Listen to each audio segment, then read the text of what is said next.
Luke Laughlin is from The Pilot, and I would say he is one of the most. He is the closest to personal clarity that I've seen for someone his age, and he's 19.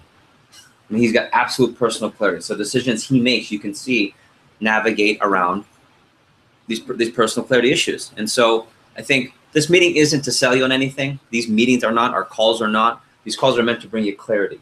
And I want to say this from the pulpit, from the top, that if you find personal clarity, it's really a big deal, and you find things that are really, really clear for you, and Cutco doesn't line up, then I'm going to be the first to wish you well and tell you that, hey, at the same time, Ree, and I'll use Ree as a different, funny example, but, you know, Ree, we're going to miss you, and I'm really disappointed, and we support you at the same time. I'm just as pissed and annoyed and disappointed that you're not going to be here, but equally, I want you to do well and in pursuing alligator hunting that is so clear for you. You know, like, however it might go. Okay, I'm using obscure examples. Okay, so that's my different version of saying let's be really engaged. Let's take a lot of notes. Let's get clarity at these meetings, and sometimes the clarity comes from one convo. One of you, we had a conversation about putting your letter of intent and trying to get clear, and instead of doing all the research, you came to the call and said, yeah, my letter's in. And sometimes things like that happen. For me, it was Al DiLeonardo. I was the Andrew Evans at the time. I was we want this guy as a district, and they flew me out to the president's house. I went to Michael Lancelot's house. I went to his private cigar room. Yes, he has a cigar room in his house. And then we got into his Ferrari. I mean, it was like that. I was getting recruited 5-star. And I remember Al DiLeonardo said, hey, and he gave me this book. It said, do what you want and do what you love, and the money will follow. And inside he wrote a note, and then he gave me the book, and I just looked at him.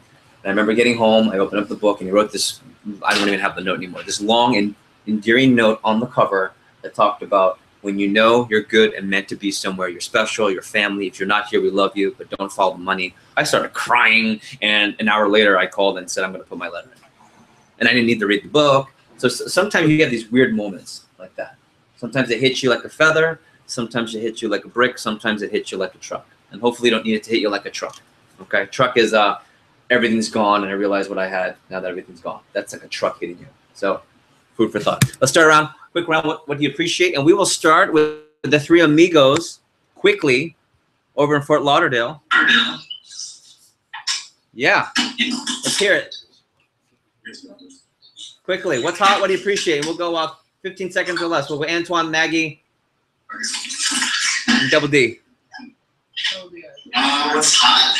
Exciting services, real time stuff that happened. What I appreciate, as usual, just seeing everyone's faces. All right, Maggie.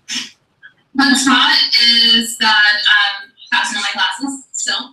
And what I appreciate is being here. All right, David Delgado with the slick tie. All right, what's hot is that we're here together, part of the LG group. I have this great tie, apparently. Thank you. And what I appreciate is the opportunity to learn, to help, and really be part of this group as well. Outstanding. Soleil, then Grant. What's hot is that I got into the competitive senior one class with a professor that did the breakfast club, so I'm really excited. And what I appreciate is getting to work with all you guys this morning. All right. How's the weather in Savannah, Georgia? It's wonderful. It's mild. It's lovely. All right. All right. We'll go to Grant, and we'll come over here. Smile is its parents' weekend, so it's really nice to see the whole family. And what I appreciate is we got a very, very good dinner tonight. We're getting very good dinner tonight. Oh, yeah. Parents in mean nice food. There you go. We'll go Dalila, Alex. We'll go on the left side. I appreciate just being here, seeing everyone. Good. Good. Anything hot? Oh, I got some of my friends from high school last night. All right, little high school friends. All right, a little high school reunion. Okay, Alex, and then we'll go to Brandon and Rhiannon. What's hot is Florida beat Tennessee. I enjoyed that game. And what I appreciate my aunt let me stay with her last night at Palace. So Oh, that's cool. Yeah, you don't beat the rush there. We'll go Brandon and Rhiannon. What's hot is Jamaica is in like 2 weeks. So that's hot. That'll be fun, yeah. I appreciate my circle of influence and the mentors that I Well, time out. Happy birthday to you. Happy birthday to you. Happy birthday, dear Tyler. Happy right there. You can go in the corner. Welcome. Rhiannon, what's hot? What do you appreciate? What's hot is I've gotten really into journaling the past few weeks. Killer. It's a good habit I have now, and I appreciate the campus staff. We're going to talk about journaling. Good. I like it. I love it. We'll go this side. We'll go Maddie, Sean, over to JP, and Gabe. What's hot is the Tallahassee office is building, and I appreciate just being here. Yeah.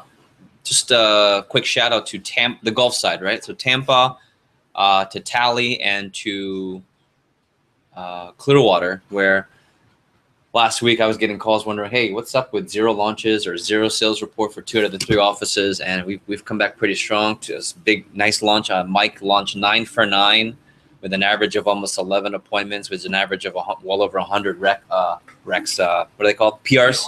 Yeah, the PRs. I mean, you talk about a picture-perfect stat. And also when Micah Bromwich says, hey, I feel really good about this training class, every time he says that, it's been pretty awesome. So nice work. Speaking of the talent staff. We got Sean, JP, Gabe. What's hot is not having to wake up this morning at 5 to drive here. Just not here. Nice. And then what I appreciate is just the growth experience. Good. Outstanding. JP. So what's hot is I'm getting my gym routine on point. So it's Nice. Are you getting swole, like Swolter guys? Yeah. What I appreciate is just my ride here and the opportunity to be here, and I'm just Nice. fired up.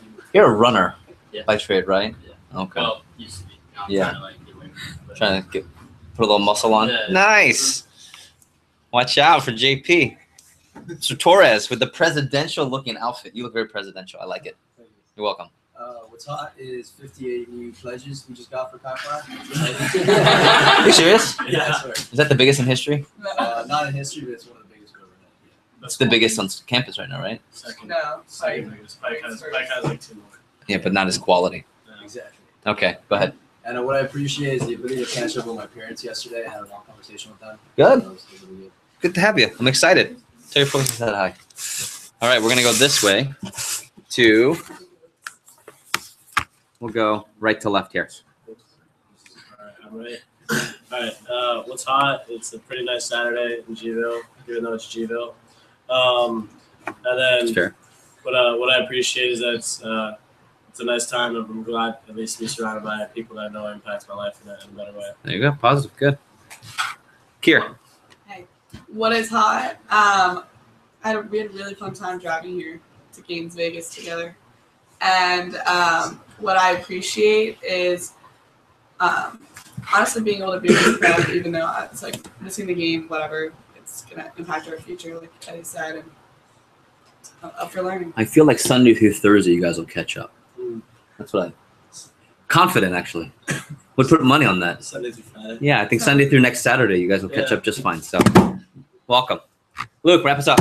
What's hot is the Gators are about to beat Kentucky for the 31st time in a row. Is that what it is? I'm Wow. pretty sure it's the longest standing streak. In Not that he's That's honestly keeping track. What I appreciate having the prep in Gainesville, pretty neat. Yeah, I appreciate that. I'll tell you what's hot without going into too much detail. So we have, you guys know this, but I'm an uncle now of boy, so nephew, not niece. And it's completely different because I've got my niece who was born. She's amazing. She's beautiful. And then you have this nephew. And, when you have the boy and the legacy, his name is Ryan Caesar. They call him Rysar. So they're kind of like combining the names. And he is a fatty. And he makes me proud because he's on the Gamboa track of being a fat boy. And I'm very proud. That's hot because we don't want skinny Gambos. We want fat, husky, rugby-looking kids. That's cool. Okay. And then, and what I appreciate coming to Gainesville. I feel Scott said, I think you're the only division manager who travels for preps. I said, why wouldn't you? You can go to Tallahassee. I'm going to Tallahassee next month. I'm going to be in Gainesville now. It's just in Fort Lauderdale. We're going to be in Olean, New York for one prep. Back to Fort Lauderdale, and then maybe we run one of our preps in a central location in a neutral field. Maybe we'll go to Orlando. Wyoming would be outstanding. Wyoming. Yeah. Tampa's pretty central too. I'm open to it. Let's do this. I want to take a different direction with opening comments. Okay. So I'm going to pose a question. I'm going to ask you to type out the question, and then I'm going to have you in just a second share with your partner. Okay. Now I want you to write down high point moments. High is in the opposite of low, point as in to point to the board, moments. High point moments. Okay. And the question I want to pose, I want you to think about in your career or specifically this summer in reference to the United culture, right? There's a culture in United that's very unique compared to, let's say, the region, and I would argue the company. Okay. What are some high point moments of this summer, or even 2 years ago? I would say from FC 2 years till now. Share some high point moments where you really felt, wow, our culture is unstoppable, stoppable, right? Where you felt, man, this is an example of why our culture is awesome. Where you saw culture at the highest possible level, where you felt, you know what, this is the place to be. Where you saw a lot of people just saying, you know what, this is the place to be for me. Think about examples, whether it's specific to managers and what was done on your end. Think of all possible high point moments that made you, when the culture of United was at the highest. Everyone understand the question? I'm trying to be, it's a little bit generalized on purpose, so you guys bring the specificity. I'm just going to bring the question. All right. So back to the question: what are some high point moments where you were also proud to be part of the culture, where you said, "Hey, I'm part of the culture. I make the culture." Any of the above? Any clarity on the question? Okay. So I'm going to give you a few moments. Three amigos, you guys can share. We'll go. You guys need partners, right? Everyone has their partner, and then Tyler will join a little trio. Whoever will accept you, if anyone will. Okay, I think we'll accept you. So go next to your partner, and I just want you to share. How about this? Let's do this. Let me give you guys a few minutes.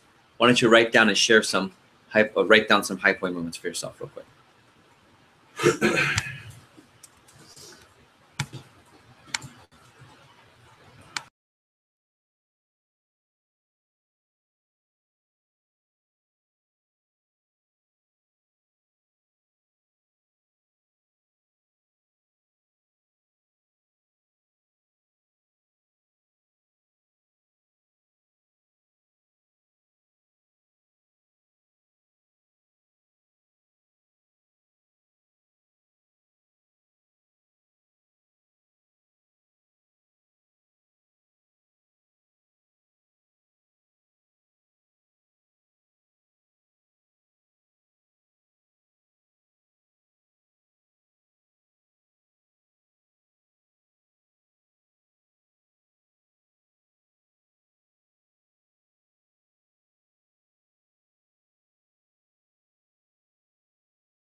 Okay, what I'd like you to do is take the next few moments, go find your partner. I want you guys to share your stories. Share your moments where you said, oh man, this is great, this is awesome. And I will come back and reconvene just a bit. Okay? So go share with your partners.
Let's bring it in.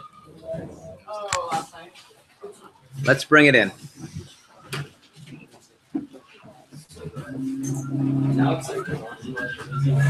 Bring it in. Would anyone like to either share theirs?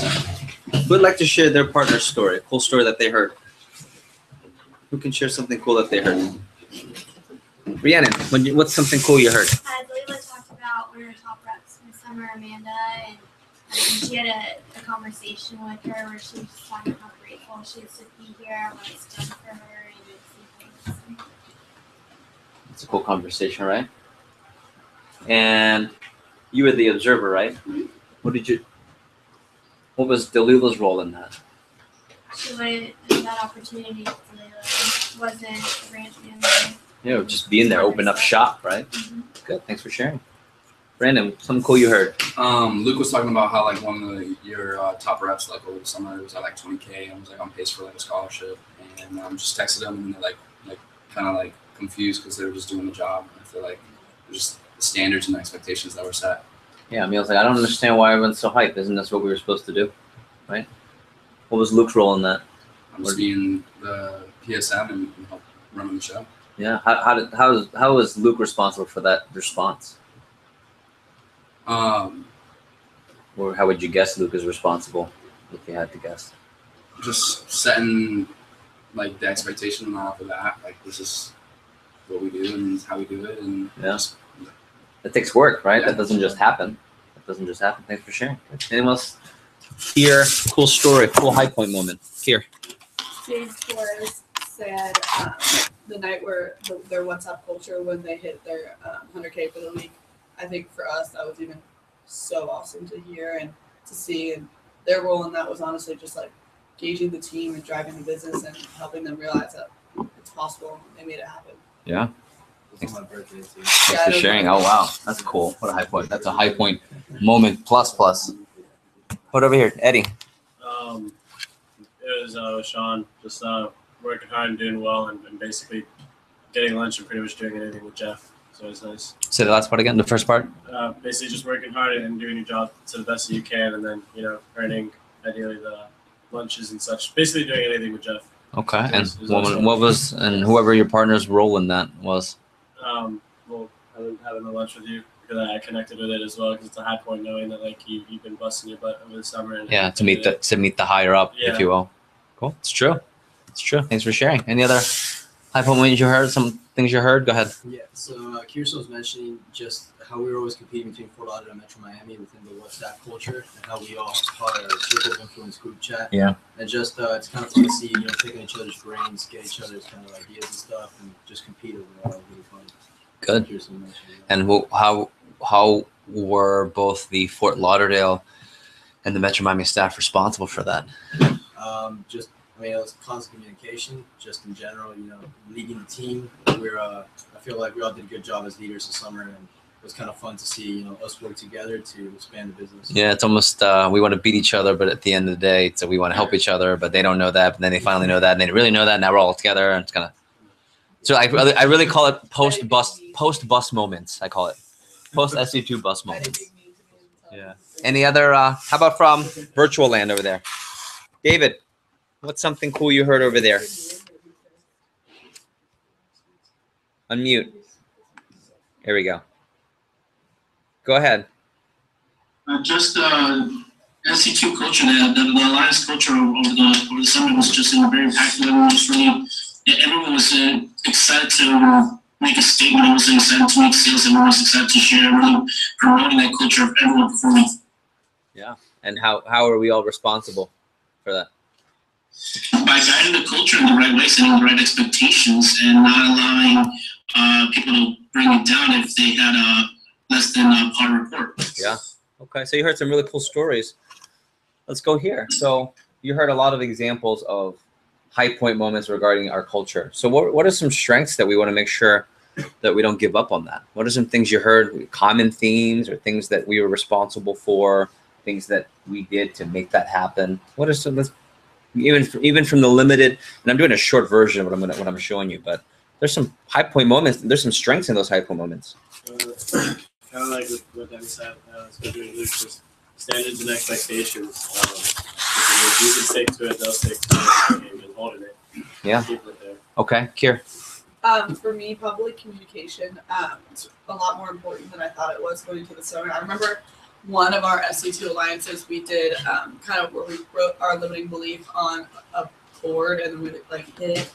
And it stood out to me because I feel like that kind of thing, communicating with people, your limiting beliefs and like those types of things will help you do better in the future. Yeah. And for me, that was like a pivotal moment. So high communication. Okay. What else are some strengths that are causing these high point moments? So go over here to Ree.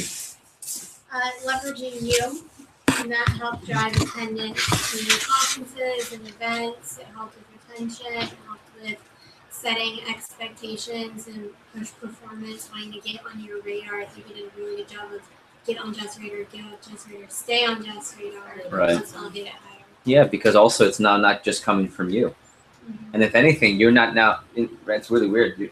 You're not just the authority, the direct, we'll use business terms. You're not just their direct report, AKA boss, manager, whatever. You're now their ally. You're helping them to get to your superior, which would be me. Cool. Brand, some other strengths. I would say just to piggyback off of three, it's just accountability. And just holding people accountable and not letting them give up on themselves or quit. Yeah, we were just having a conversation last night. I think it was Mila. Mila is now in this office in Gainesville. And she said, Jeff, she broed me by accident. She goes, bro, I'm so sorry. I said, okay, just forget about it. Okay. Oh my, okay. So Mila. Anyway, and she almost said bro again. Bro, she said, yeah, well, we're on the WhatsApp here in this office. And, you know, it's a different office. And she said, I can't believe it. Someone posted I sold the homemaker and all these stars. And I just said, yeah, it's a good thing you did the job. I don't get it. And, you know, that's such a great example of what he's saying. Accountability. When someone posts something that's not standard, no one tolerates it. It doesn't have to come from the division manager removing someone from the SC2 chat and it blowing up. Although that was fun, that it came from other places too. So, what any other strengths? Yes, sir. I'd say just not only talking like you're the best, but just doing necessary actions to actually be the best instead of just talking about it. Putting the necessary work in to acquire what you're actually trying to do, rather than just be all talk. Yeah, leading by example. I would say our assistants led by example this summer as a whole. There's always outliers of didn't get it done or unbelievably crazy. They got it done, but this is the highest average sales per divisional assistant we've had probably in 3-4 years. That's a big thing. Any other strengths that led to these high points? It's not just setting standards, but what those standards are, just expecting greatness. You know, that being expectation. Yeah, our expectation is that we're going to have high standards and execute at a high level. Bree. I think another one is planning. And especially, I know that there was some extra planning because it's a new thing. We have two divisions coming together, but that could have gone really bad. Yeah, can you look back to what specifically was planned that probably helps this culture?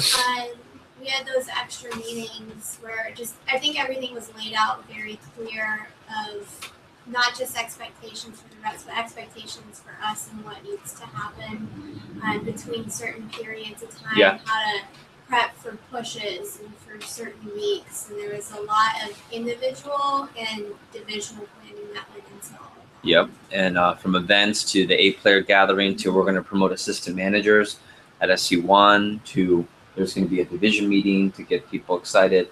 The Cutco through college thing kind of just came up organically. That wasn't planned necessarily. I mean, it was planned from my promotion, but the way it took off wasn't planned. But what was planned is let's get people to SLDMs. What was planned is once they get to SLDMs, get them on alliance. What was planned is even though you don't have more than 2 people in your alliance for SC1, keep adding these launches like Champions Club. It's really an alliance, kind of tricking them into success, if you will.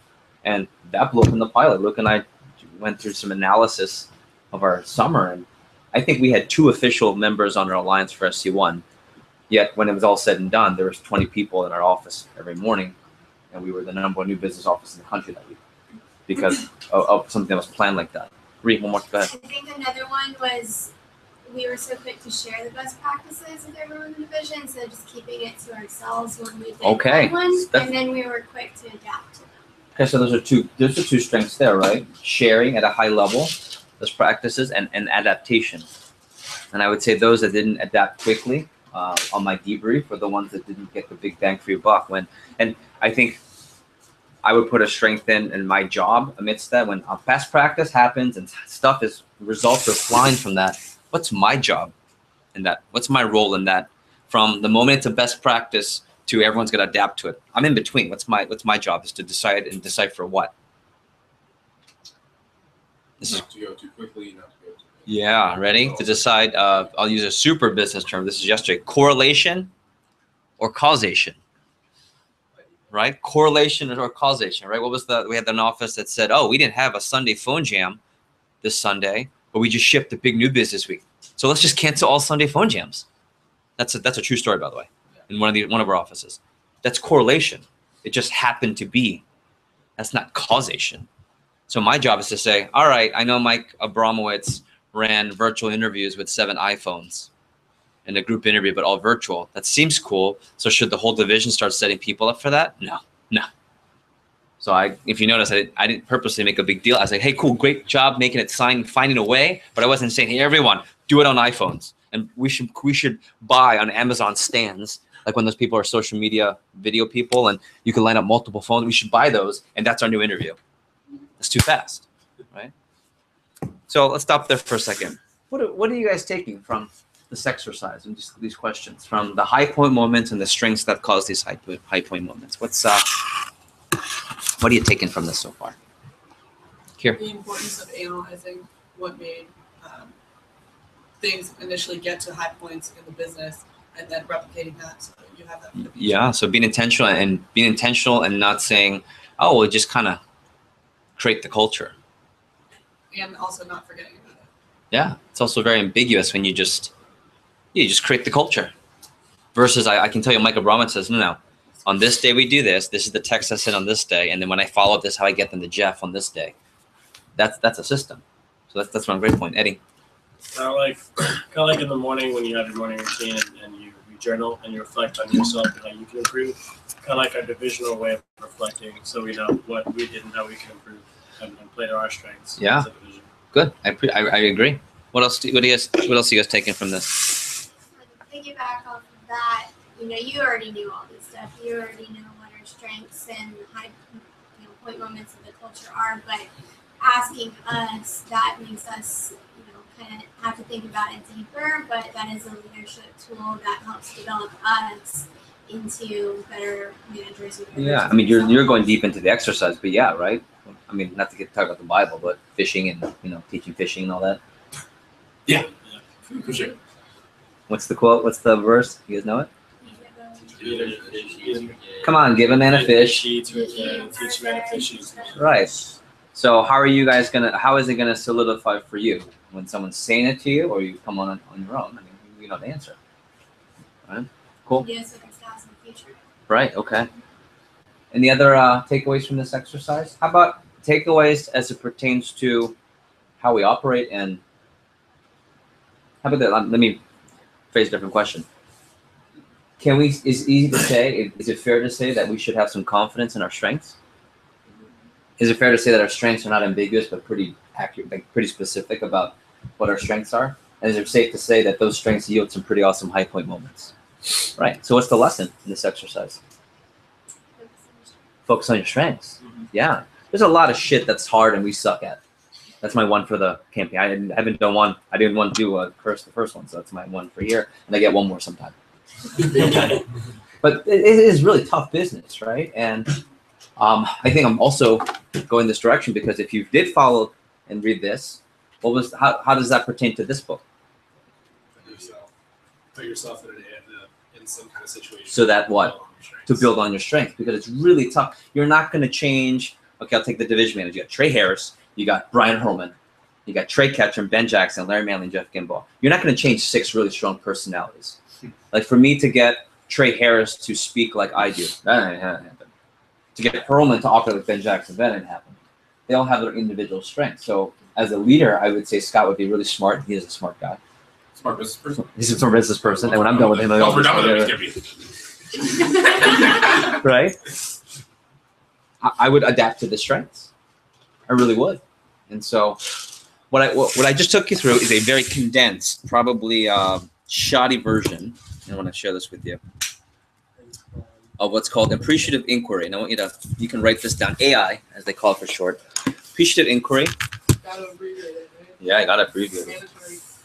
The long story short, I'll give you the short version. Former Vector great John Berghoff, who's gone on and used Cutco as a platform, went on to become the president of Vitamix. You guys may or may not know that. Then he went from Vitamix and left Vitamix, which was already very lucrative, 6 and halfway to maybe more than halfway to 7-figure position for him, by the way, to another position. And now he's, as he was with Vitamix, they paid for his MBA at Case Western. And in there, he linked up with this professor who created this platform called Appreciative Inquiry. And Appreciative Inquiry is a technique / model, business model, to enhance and to create and facilitate learning via positive strength finding exercises, right? So just now, how do you feel starting this meeting? How do you, I mean, what are you taking from that exercise? How do you feel now before we get into everything?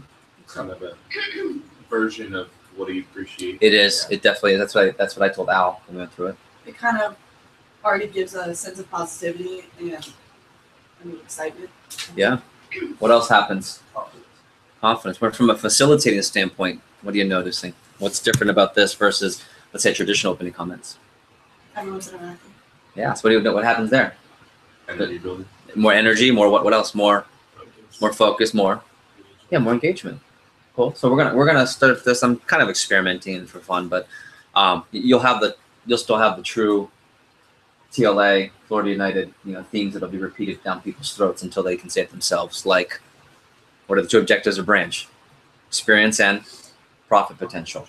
You can, no matter what happens, how good or bad, you can always control 2 things: your attitude and your effort. Okay. Branching once, you do it to start a business and learn how to build a business, and then 2, you learn how to grow a business. 3 times, you learn how to scale it. Okay, see, those are things that you guys can finish it. Our first year's Mike's feedback, he said, yeah, I talked to my Clearwater crew. They said, yeah, it was really good prep, but they all said, man, it just feels like a lot of the same stuff they've heard over and over again. I said, mission accomplished. He goes, yeah, it's kind of repetitive. They said, man, just some of the stuff Jeff's saying, he's been saying since SLDM. And Mike goes, he's been saying since SLD. But we want that. It's a culture when people can finish your sentences, right? We don't quit. And you're going through crazy time in D2 and all those things. So cool. We're going to do it again, but I'll give you a little hint into this one. The one we're going to do for general sessions, a lot more feel good, I would say. We're going to say, what are some high point development moments for you? Meaning, what are some moments that have kept you in the business? And you already know where that goes. Okay. And we did it with, let's put it this way. We did it with the division manager team at PLS. It was 4 division managers and 1 from Northeast, Al, John Kane. There were tears. It was pretty awesome to share some high point moments. I didn't cry because I'm not crying, but yeah, tough. Okay, so I want to do a quick exercise here, and this is interesting too. So we had a division manager meeting. Okay. And we were talking about A-Clear. Let me paper. Can you guys see over here? Yeah, you're good, Dave? Okay. So, and this will be part of opening comments too.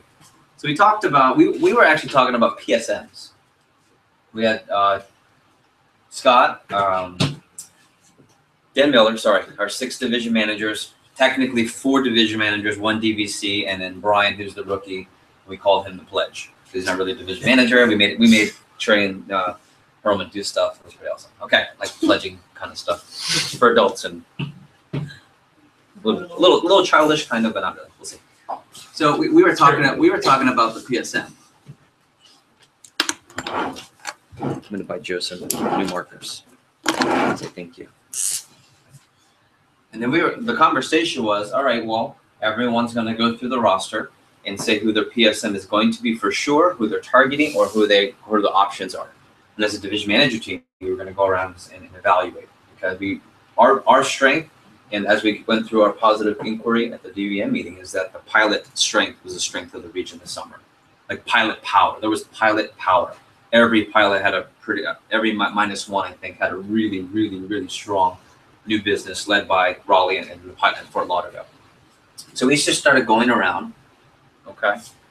And so one of the things that, well, let's do this. Let's say you guys are the DVMs, and instead of your PSM, you could replace that with Dom, or you could replace it with A player. Who are the A players? What are the things you look for? Okay. What are some things that come up? And not you, because you already know I'm going with this. So trustworthy. Okay. What else?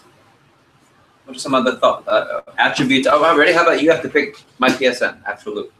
What are some things you look for? Don't say me. Me. High communication or effective communication. Okay. Energy. Energy. Okay. Punctuality. Consistency. Yeah.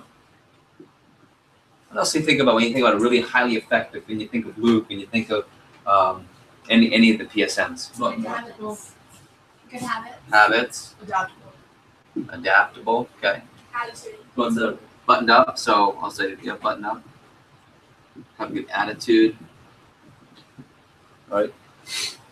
Where would we have gone before with this? Before I told you about this, what were some of the things we were saying before? Cool. Yeah, cool. Right? How many of you agree with that? Raise your hand. Like cool. Okay. Right. That's this one. You ever heard this? It factor.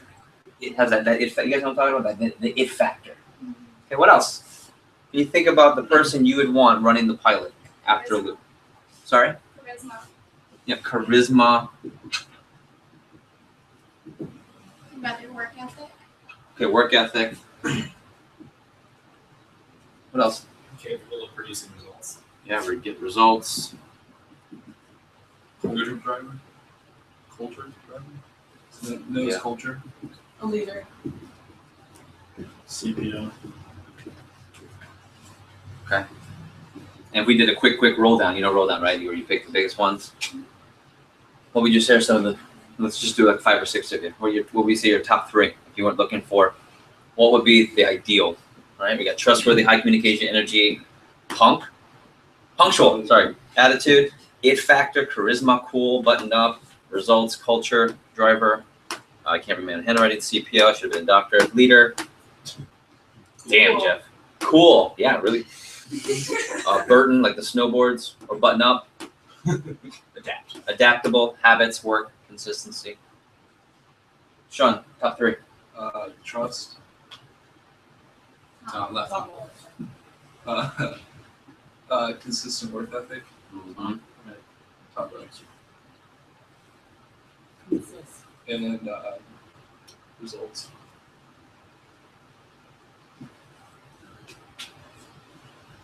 Leader. Bottom line. Mm-hmm. Habits. And cool. Results. Culture. Habits. Great. Can you come back to me? Sure. Delima. Results. Uh-huh. Cool. Uh-huh. And habits. I'm not planning this. You can write this better. But okay, come on. Cool. Yeah. It factor. Uh-huh. Results. Left. Bottom. Factory. It factor. Results. Left. Bottom. Left. This guy. Hey, Teamwork. And energy. Say attitude, results, and cool.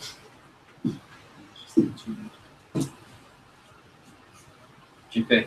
Consistency, energy, and habits.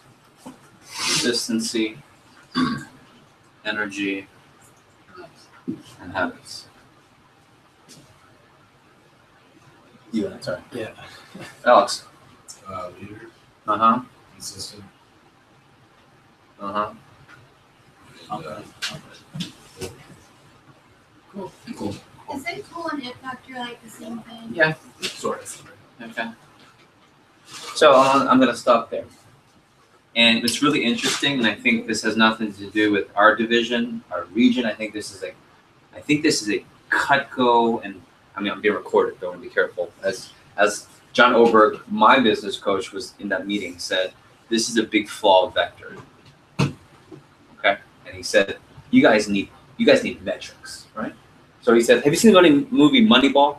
Raise your hand if you've seen the movie Moneyball. Okay, okay. So, sports. Yeah. Here's the movie Moneyball. True story, 100% true story of Buddy something, whatever his name is. Long story short, so it's Major League Baseball. And Major League Baseball has big money involved with big contracts with the big baseball home run hitting Luke Maseka from, let's say, the Dodgers. And it was all about contracts. Well, this guy came along. He said, we're going about it all wrong. Everyone's like, who's got the most talent? Who's got the most talent? Who's got the most talent? Who's got the most talent? Give them the contract. And he said, no, we need analytics. What wins games? Runs, more runs than the other team. So he took an analytic and he said, what's everyone's on-base percentage? Huh? Well, statistically, what's everyone's on-base percentage? What? And so they put him in charge of the Oakland Athletics at the time. And he's originally from Boston. He said, look, I want you to go around and find me. I don't care what the name is. I don't care what team they're from. I want you to find me the best 50 people who get on base more than anyone else. That's a potential that we could pick up from free agency. Meaning they're not on a team. They're not on a contract. We could pick them up. And of course, there are people who are on free agency that are superstars, that are talented, that have crushed home runs, and everyone knows how great they are. And he got the list and he said, I want those 20. And the premise of the movie is, are you crazy? Who the hell are 10 of those guys? I want those guys. Nobody, that guy's watched it. I want those guys. Why? Because they get on base. So long story, you know where this is going. So he got a team, and he actually fired 2 or 3 people. And this also has to do with when your values are straight, just, okay? And he said, and there was a superstar talented home run hitter where his contract was up for renegotiation. He said, sorry, you don't fit. He goes, what the hell are you talking about? I'm Jeff Gimbo, home run hitter. He goes, I know, but we're going to go with metrics. And it's like, yeah, you're crazy. And he, whatever. And they brought in this other guy who was washed up, and the Oakland Athletics started winning. They ended up winning the pennant, which is the championship of the part of the league. They ended up going to the playoffs for the first time ever. And so the Oakland Athletics, now everyone in baseball does this. This is a big thing. And he ended up back to Boston, getting his mega contract, and being the general. I mean, it's awesome. And he said, you guys need that. Because when I hear the most important people in your organization as a division manager team is this PSM, right-hand person, I'm hearing things that are very ambiguous, like charismatic and it factor, right? And can you work on it factor? No, but it's very ambiguous. There's just no metrics. It's well, we need that it factor. What the hell does that mean? And he even said, what the hell does that mean? Because you guys are lost. You guys are just trying to find people that are cool. Well, guess what? Half of Vector isn't cool. Good luck. He goes, have you seen our recruits? And he goes, he used to be a division manager. He goes, I used to be a division manager. Are you kidding me? So you're trying to find cool kids? Good luck. So I redid the exercise, or we redid the exercise. How about this one instead? Someone who influences, who has a high influence on people, right? How about one step ahead of the division manager, of the districts, of other reps, okay? They're good at creating mystique. They're good at separating themselves so as to create a level of respect, okay? They offer value to people. Having something people want. They have what people want, a life that people want, things, in some cases, material things that people want, a life, a lifestyle, a relationship, a significant other, a marriage. I know I've always wanted, one of the things that has kept me here is watching Al DiLeonardo, his marriage and his family and the way he's raised his kids. That is something that's always been a model to me. You know, up there with my dad, my own dad. They're a mentor or a guide, and they're magnetic. Right? So what's the difference between that list and what we were focusing on? Without even me guiding? I wasn't guiding this, was I? You guys came up with the list, and you guys came up with which ones were the most important. And it just kind of makes the point in an eerie way, because John told me to do this exercise, and he said, this is how it's going to go, watch. And it went exactly what he said. I hate him. That's why I pay him a lot of money. He said, I'm telling you, your guys are all going to talk about it factor and cool and je ne sais quoi. Je ne sais quoi is French for I do not know. I don't know, je ne sais quoi. Like that it, it's hard to pinpoint but they just had it, you know.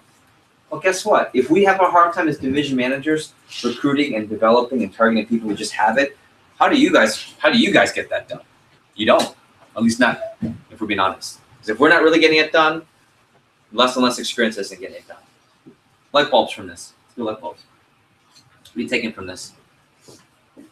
From list compared, Moneyball, what we should be looking for. Go ahead. I mean, it's fine to aim for cool or hit factor, but they're just not tangible, not measurable, and that makes it so it's not replicatable. I think when we have it to a system that's more replicatable and you actually define what you want your organization to be cool, people will come. Yeah, I even said this to Luke. I said, I think we're going about this all wrong because I know the conversation we've had with Luke and Andrew. We just need more cool kids. Well, you know what? Half of you aren't cool. You're here and you're talented. You're going to bring a lot to the table. I would respectfully say, very respectfully say, Michael Bromwich is not cool. I would say he does not have an it phase, charismatic in his way. But I would say he influences. He's one step ahead of people. I would say he creates mystique. I would say he offers value to people at a high level. He has something that people want. He has a second business outside of Cutco. Right? He's a mentor and a guide. Like when you think of Michael Bromwich, you think of a mentor and guide. You think magnetic. But then you have other districts say, yeah, we just need cool kids. I think you're missing it. Because again, actually more than half of you, I don't think I would put under cool. Some people wouldn't put me under cool. I think I'm cool for my age, but I'm not cool. Like I'm a cool 39-year-old that can relate closer to you, but I'm not cool. You guys wouldn't say, man, just so maybe, but I also don't want to be cool. If I happen to be cool, cool. Other takeaways from this exercise? I think this is really important because next to the division and district managers, who are the next recruiters for the highest level people? You guys. You guys are going to attract and retain and develop the next quality people that are going to be here next year when we just fill this whole office space. Dalila. Just like a note, something that I noticed is creating mystique and one step ahead of people, kind of reminiscent of how to be CEO. Yes. And how that really like helps you advance when you are like that. It's just a certain level of responsibility. So. That's right. That's right. And the biggest. Oh, go ahead. I was just gonna say not sacrificing your standards and not seeing the results that you want. Yeah, be clear. Bless you. Being clear on your standards. That's clarity, right? I mean, it also speaks to the values of our organization. And I can tell you, I know we don't speak about it from a word-for-word basis, but those anchors with true professionalism, explosive team building, high standards of sales performance, and aggressive pursuit of growth. If someone doesn't line into that, it's not, I mean, for example, I don't care how much someone sells, if they're unethical and cheating on pushes, that doesn't line up. You know that about me. That is very clear, right? Let's say someone cheats for the push blatantly, and aside from the knucklehead first year, you have to teach them a lesson because they sandbag type. That's one of those, okay, that's a teaching moment. I'm talking about blatantly cheater, gets credit cards, you've seen this before, right? Steals credit cards, it's a fraud. Jeff would be okay with it because he's killing it. Would that cross your mind? No, why? Because there are 4 standards that are very clear here. True professionalism, high standard, true professionalism, explosive team building, high standards of sales performance, and aggressive pursuit of growth. If someone doesn't want to grow personally, doesn't want to follow along the curriculum of getting better as a person, best version of you, I don't really like journaling, I don't care about managing money. They just don't fit here. It doesn't matter if they're selling. And I have a rep that's being directed to the pilot from another region, and they said, yeah, but this guy's 40K in 10 days, broke the national fast start record, so you're going to want to work with him. I said, I have to tell you up front, before we work together with your guy, that wouldn't be the reason I'm going to work with him. Because what do you mean? I said, just CPO means nothing to me if it doesn't line up everywhere else. And he's like, oh, I'm sorry. I said, don't be sorry. I'm just telling you that if you're leading with, he's going to be great because he sold a lot, that's not going to fit you. Yeah.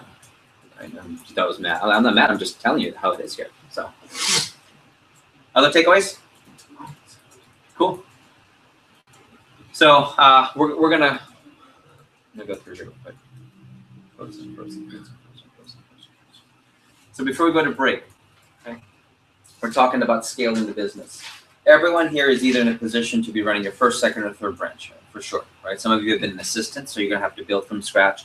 Some of you are gonna try and go national and grow your business, and some of you are gonna try and pull around 3 potentially. Either way, this is the group that really is gonna move everything right now. And I just from looking at the startup, do you know that we have almost 55 people over $1,000 in startup by September 15th? That is just silly. That's sillier than a silly cell. That is silly. But it's a byproduct of what you guys have done. We're going to be branching people up and down the East Coast. There are between 20 and 25 openings within Florida United, but we're going to be expanding into Georgia. We're going to be expanding into parts of Carolina. We'll be expanding into a brand new, newly taken over Virginia division. And it's going to be people from this room, and the best opportunities are going to go. And I'm going to say this to, I said this to Scott, there are going to be multiple Metro Miami opportunities, meaning Metro Miami should not be given to a 20-year-old college student from Tallahassee who ran a, okay branch at 120, whatever he did in Boca Raton. There's no reason for Andrew Evans to get Metro Miami. That is not, it's a lot fast, but right place, right time. And there's probably 5 to 10 of those up and down the East Coast. And the best candidates get the best positions. Well, guess who the best candidates in startup are? United. We're the best candidates in experience. We have the biggest next level group. We're the best candidates with tenure and experience. I would say we're probably number 1 or number 2. So odds are you guys are going to get all those top spots, and also some of our best first years. What's great is we have a lot of great first years who will go out, and they always say, "Oh, well, you have to be an assistant first." That's also incorrect too. That's really incorrect. We'll look at Andrew and Luke. They're number 1, number 2 in the nation. They were assistants first. That's correlation, not causation. We'll see if they're number 1, number 2, they were assistants. Therefore, if we didn't run a Sunday phone gym, but we shipped new business, therefore, I ate chocolate cake on Wednesday. I didn't get fat, so I'm just going to eat chocolate cake all the time. I won't get fat. No, Dumbo. Right? There's no reason. And I can say that because Francisco Duran was a rep last year, and he's going to Germany and Jamaica.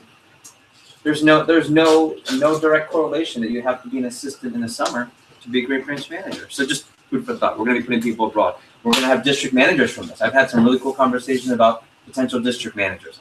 I'm loving that. So food for thought. And we'll talk about some of these things during the meeting. I want to make sure I get to this last part. This has come up. I'm sorry. The fish, big fish, little pond. Eddie's favorite. Eddie's favorite. This is your favorite? Well, yes, it just is. Yeah. Ready? This is so great because since the last prep, probably 7 to 8 of you, 4 or 5 in this room and another couple of first years, have alluded to, you know what, a big light bulb for me is just being a really big fish in a small pond. And I think I think there's something to be said about that. It really is. And one of the things I love and also hate about Vector is advancing your business experience. Okay, so at 19, 20, 21, you're able to experience things that some people live the American dream and don't get to do till 30, 35, 40, when they finally have some finances, a house, and a chance to raise capital or ask a bank for a loan where they finally get approved. Where at 18, 19, 20, you're getting approved for, what is it, $8,000, $9,000 in support from the company, and everything taken care of. And we take it for granted, right? Because if you run your own business from scratch, some things, and maybe make a list, some things we take for granted. If you run a branch, you really appreciate this. Ready? Payroll. Who knows what that means? It's payroll. Look, what's payroll? This is what you pay your people. Specifically, what kind of people? Your employees. Employees. Who are these people? Receptionists. You know that in companies that when you start, how do we do payroll? You go to the website, you hit the number, and it calculates the taxes that get taken out. It automatically gets taken out of their paycheck, and then you write them a check. That's automated. Do you know that companies have to do that on their own and outsource that? And then, of course, the knives, how do they get to your office? You don't take care of it. Olya does. Shipping's taken care of. I could go down the row of probably 5 to 10 things that we all take for granted and go, if I started my own business from scratch, I'd have to figure those 10 things out myself. I know we're not a franchise, but we're kind of a franchise. There's a lot of confidence. That's why I think being in a big pond, this is what I love about Vector. We get that. What I hate about Vector, it gives us a false sense of confidence that might not be true. I think sometimes here, people think, including myself and division managers, here we get often paid beyond our pay grade. Meaning, it's like, well, I'm a blank type of person here. When I go into the real world, I run 2 branches, boom, and then they get hit with the reality that, man, that pond was really awesome. Shoot, the sea's kind of hard. This ocean, it's tough. And no one knows me, no one cares. No one raised me from when I was 18 to 22. No one knows that I'm a high-performing salesperson. They don't care. In fact, they don't. In fact, everyone here's mad at me because I'm working too hard. I've heard that multiple times. Eddie, tell me, man, make us look bad. Just finish or something. No need to make so many calls, man. That's true. That's a true post-TLA alumni story told to me. Hey, slow down, big guy. I know you're new, but man, you're making us look bad. So, just food for thought. Okay. So let's do this before we go to break. I think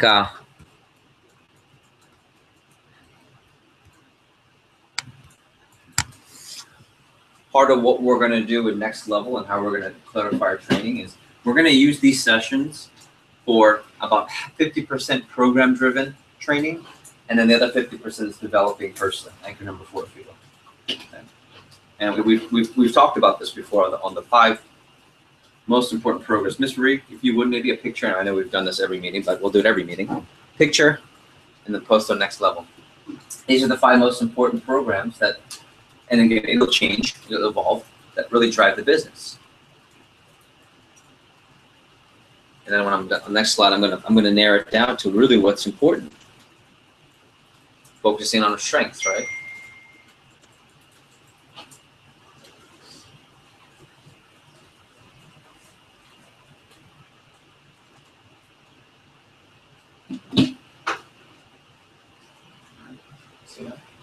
I know you guys have the picture if you want to finish it. But I would say you get quality touches and you get them out the door the right way, I think you're in business big time. I think about last year's Metro Miami. Andrew could get quality recruits in. I mean, 2 of you are here, right? Quality recruits and training them the right way. And notice, what are we leaving out of the big 5? What are the 3 that are missing here? Demo management. And the other 2 missing here. Fast start and best practices. You could miss a couple of those things and still kill it. What would be number 3? In my mind, I would say best practices is number 3. Because that staff needs getting organized. Those best practices are multiplying your best people. Okay. So we came up, if you remember the roll down we did last prep. Remember we did this, but for what topics we wanted to learn. This is what you guys came up with. Cutco through college. The topics that we're going to cover throughout the semester on our Monday calls. Cutco through college. Fire number. Triple threat. Doing the job culture. Facebook Jumpstart, weekly staff meeting, WhatsApp systems, event-to-event management, skills check, and assignments. Okay. Thanks, Rick. That's what you came up with. So if you look onto your email, you guys can quickly humor me and pull up the, I resent it again this morning, so it's just easier to click to. You don't have to sift through things. This is the syllabus. This is the syllabus set.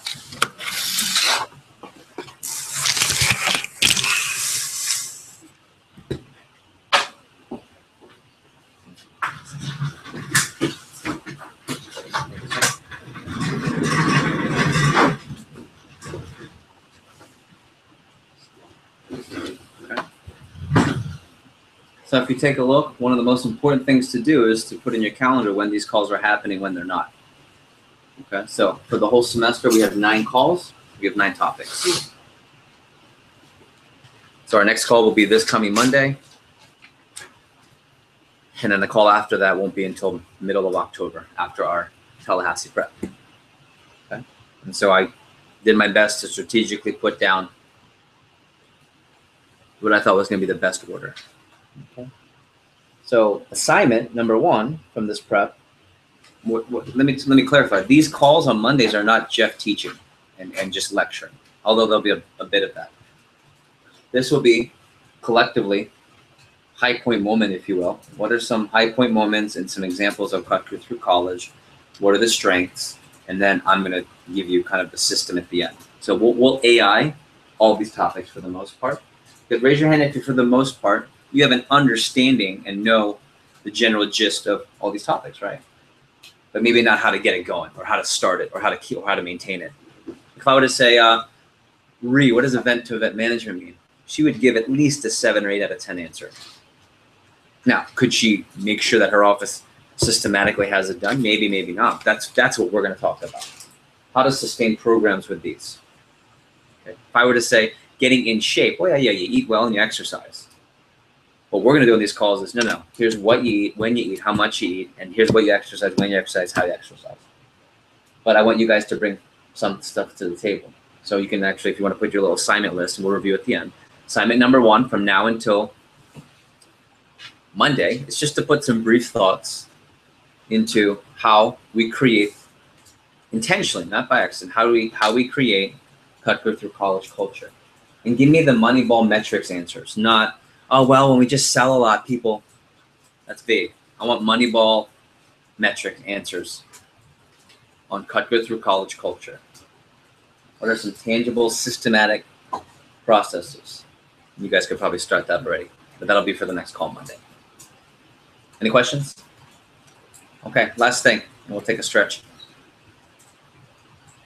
So here are a list of topics. When I think of someone who's looking to take next level training, to go from building to growing, growing to scaling, just getting experience to going national, being a branch manager to being a district manager to highly profitable district manager, just opening or fast start to their career. I would say, and Ree's going to post a picture, fall growth training, what's your intentional plan between now and Olean, personal sales, so you're generating income, savings, both personally and startup, money systems, like your habits for organization of money and your attitude and habits, COI, morning routine, energy and fitness. Anchor number 4, right? What's that? Aggressive pursuit of growth. Are you growing and feeding yourself? I think John was saying that Warren Buffett, arguably one of the greatest business minds of our 21st century, allotted between 5 and 6 hours a week for personal growth and personal self-development. So if that guy, who's a multi-billionaire, not a millionaire, not a multi-millionaire, multi-billionaire, Berkshire Hathaway, you don't know who he is, you should really do some research. If that guy can allot 4 to 6 to 7 hours a week, I think we can take 30 minutes to an hour a week. Out of finals updates, making sure that you're getting out of finals and preparing so that you're not stressed. Or it could be getting out for Olean. And what's the importance of that? Well, the sooner you're out of finals and the better you can adjust, the sooner you can train what I call on the boots on the ground training. Boots on the ground training is when you get to your office in the winter break and you're doing. Sponsorship, that's always a big one. If you can get mom, dad, or someone to sponsor your room and board. And I was doing the calculation with Scott and with Adam Stock. We're not exactly there yet, but accurately, the startup given by the company is going to cover maybe not all, but possibly a good portion, maybe in some cases, all of your office expenses to open up. It's not 100% accurate yet. Okay. On a side note, our division, we had some really nice profit models. One of my favorites was Dalila's, one of a really cool profit model to see. And you didn't go national. You weren't the number 1 for any push week at all. But the objective of the first year branch is to get experience and profit potential. I think yours is going to be about 10 Gs, 5 to 10 Gs. It's pretty cool. Sponsorship updates, and then best version of yourself. Are you the same person as last prep or last year? Or are you becoming better version of yourself? So real quick, what I'd like you to do is go down the list. Give yourself an A, B, or C for each one. Type it up, write it down, up to you.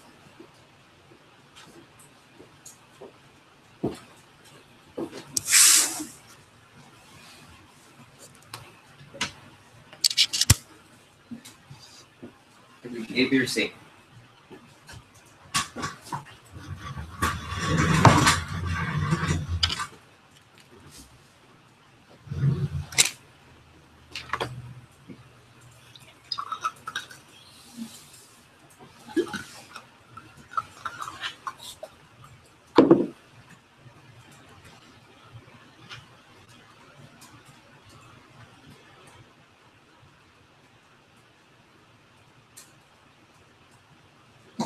Bless you. Welcome.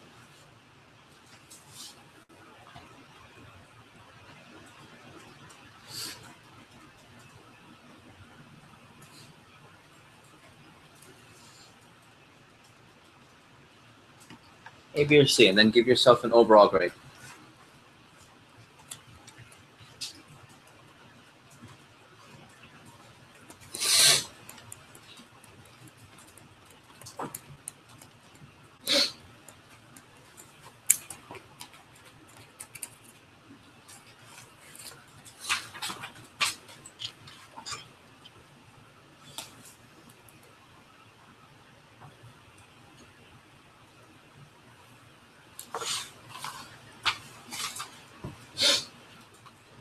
Give you another minute.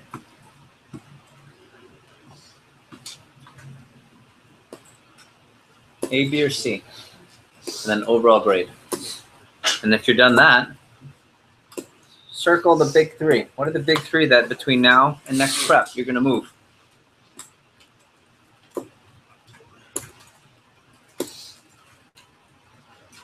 Okay. And if you're smart about it, and I think all of you are smart, you pick three that when you focus on it, you know will move you overall the best. Don't pick the three easy to-do lists. Clean up the room or start your midterm. I'll clean up the room. Done that. Or you're not really organized, but when you have a big to-do list, all of a sudden you start doing the organizing things so that you don't have to do the hard things. Don't do that. No one's ever done that, right?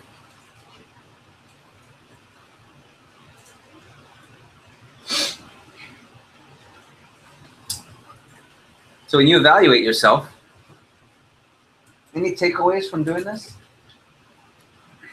What are you taking away as you evaluate each one of these, either specifically or your overall grade, or what you're going to focus on? Sean, you about to say something? Yeah, there's work to be done. There's work to be done. And what's really sad and interesting and crazy and also calculated and every year is that people wait until January to work on this. Every year. Right? It's called, oh crap, I'm going branch. I got a territory. That's what it's called. I better get going. Because they did enough to get the job, get the spot, but they didn't really do this. Good luck. It's like, oh man, the marathon's tomorrow? Well, let's go running tonight. Spring breaks in 2 weeks. I got to get ripped. Good luck. You're going to starve yourself. I've seen people do that. All right. And the moment that corona hits your lips, you're passed out.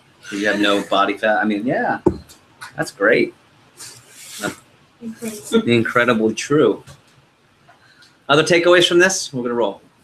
Yes, sir. There are a lot of these you can't keep procrastinating on if you don't do it. If it's not established by your banquet.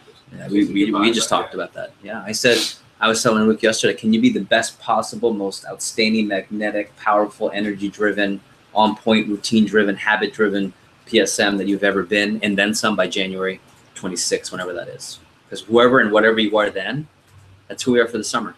Because those are the unbreakable habits by then. So if you're working out and getting energy at a high level, if you're working in your organization, if you're taking care of your money, these are all things that you do it now. It's going to make a big difference. It's just why for those of you and that are in this room that are getting calls from me, or you've had calls about, okay, well, maybe you're not all in, or you're doing research within your major to see, there's like 4 of you, we're doing research to see what you want to do and compare it. That's great. But don't forget to do this, because you know, life's crazy where, you know, life doesn't care if you have a lot going on. That's how life works. They'll say, all right, well, I know you have a family, but if you don't work out and don't eat, life will still make you fatty. Life doesn't care. Well, oh, you have a family? We will keep your body in shape. That's fine. It doesn't work like that. So you got to keep your Cutco muscles in shape, even though you're doing this research to find out what your major can get you for your job, or if you're going to be a district manager or be here or not. That's fine. Other takeaways, questions? Nice. How about this? Before we're going to take a break and come back to mentoring. Big takeaways from the first session. Strong start, I would say. Different, right? I'm not sitting here talking to you for an hour, which I don't prefer. Yes, sir. So to find and maximize your strengths. Yeah, I think that's a big thing, Gabe. You know, I'm not going to try and change a lot of you. I think there are a lot of little things that are easy wins. Okay, there's a difference between, after reading this book, we'll do the book review next. There are strengths, there are things that you're just really not good at, and there are things that you might say, oh, well, I'm not really good at, so just focus on my strengths. But actually, if you just put a little effort, they can become a strength. And that's what I want you guys to work on. That's what I want you guys to work on. Dalila. I would say the appreciative inquiry. I really like that. And something that Andrew was kind of telling us in prep and NLG was like, yeah, you know, you're gonna go to prep, you've seen it all before, you know, it gets a little bit repetitive for you guys after a while. But a big thing is to like watch you, so that way you know how to run it. Like, can you run the talk rather than like Right. Can you facilitate versus participate? Good. Yep. So that appreciative inquiry, it's like something you can use. Sweet. Like it's a good way to start. Yeah, and you guys want the quick order, ready? It's high point moment of blank, whatever topic. What are some high point moments of blank? Yeah, what were the strengths that attributed to that? And then there's a third part I skipped, which is how do we improve? But I skipped that part. And you could take that exercise to a 5-hour exercise. We did that one on development moments for 2.5 hours. High points, strengths, just alone, just on those two. You can go, I just did a quick abbreviated version. Our opening comments today will do the same thing. So I'm sharing this with you so you can help also facilitate a really awesome session with the new people. We might do it with each other too, because how many people are going to be here non-NLG extra? Roughly 10, 6, 5 to 10. Okay, we'll call it 10. So there are going to be 10 more people here, but there's still 6, 8, 10, 12 of you. So it'll be cool to match each of you up with someone who's never done this appreciative inquiry. Let's have a really awesome session. And this is my favorite one. What are some high point development moments of development that have kept you here? All right. Does anyone have 2 or 3 stories that already popped to mind? Does it probably involve? Yeah, we'll go there. Probably involves some non-Cutco stuff too, right? Probably involves not being in this office. We're never in this office for most of you. Okay. I'll be here all night. Okay, nice work. Good start, everybody. Let's take 10. Let's take 10.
very much ATR. What you expect. Played overtime after. All right, shall we? Pilot hub, we in check? We ready to roll? Let's roll. Okay.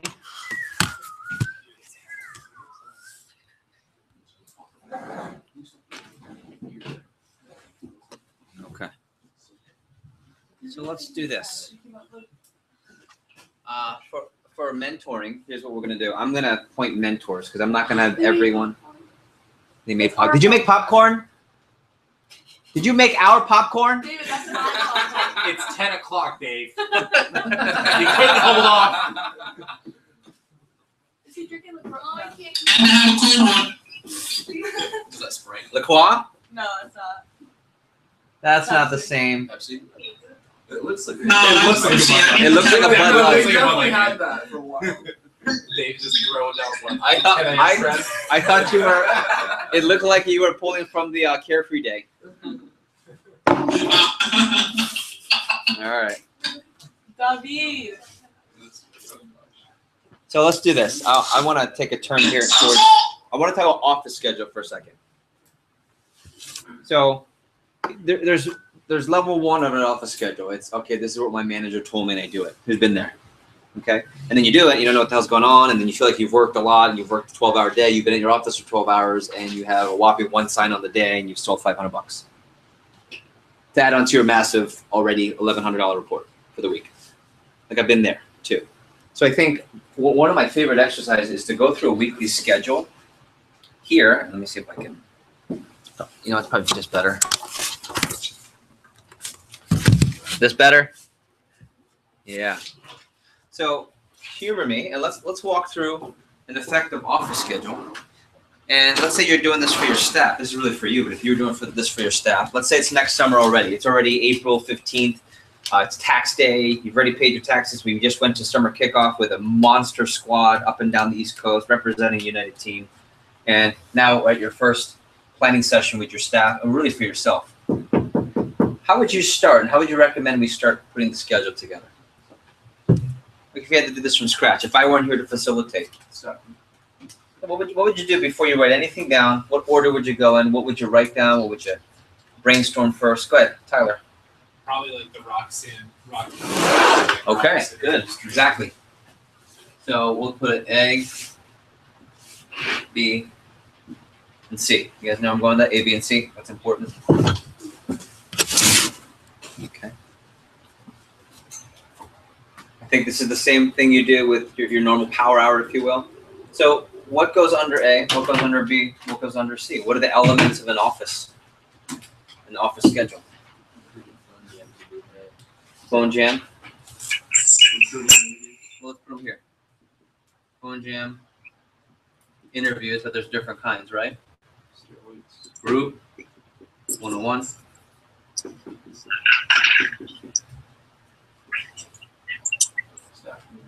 This is definitely not. Yeah, this was a made-up.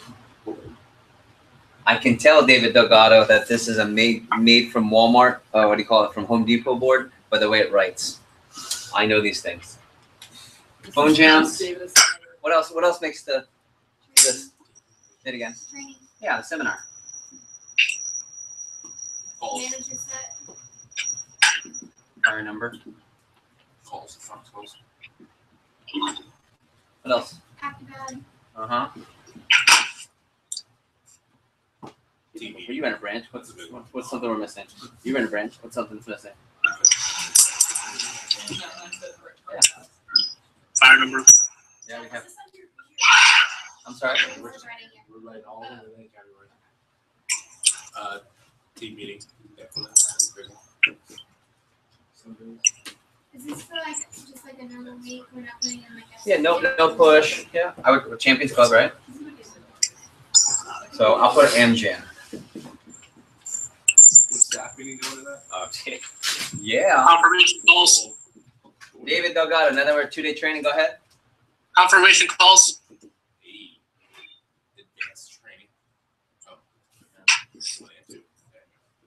Oh. Fire number. Got that? Got that? Good. Facebook program. Or Liquid Champions. This is Champions Club. David, one more time. Facebook program. Yeah. PCs.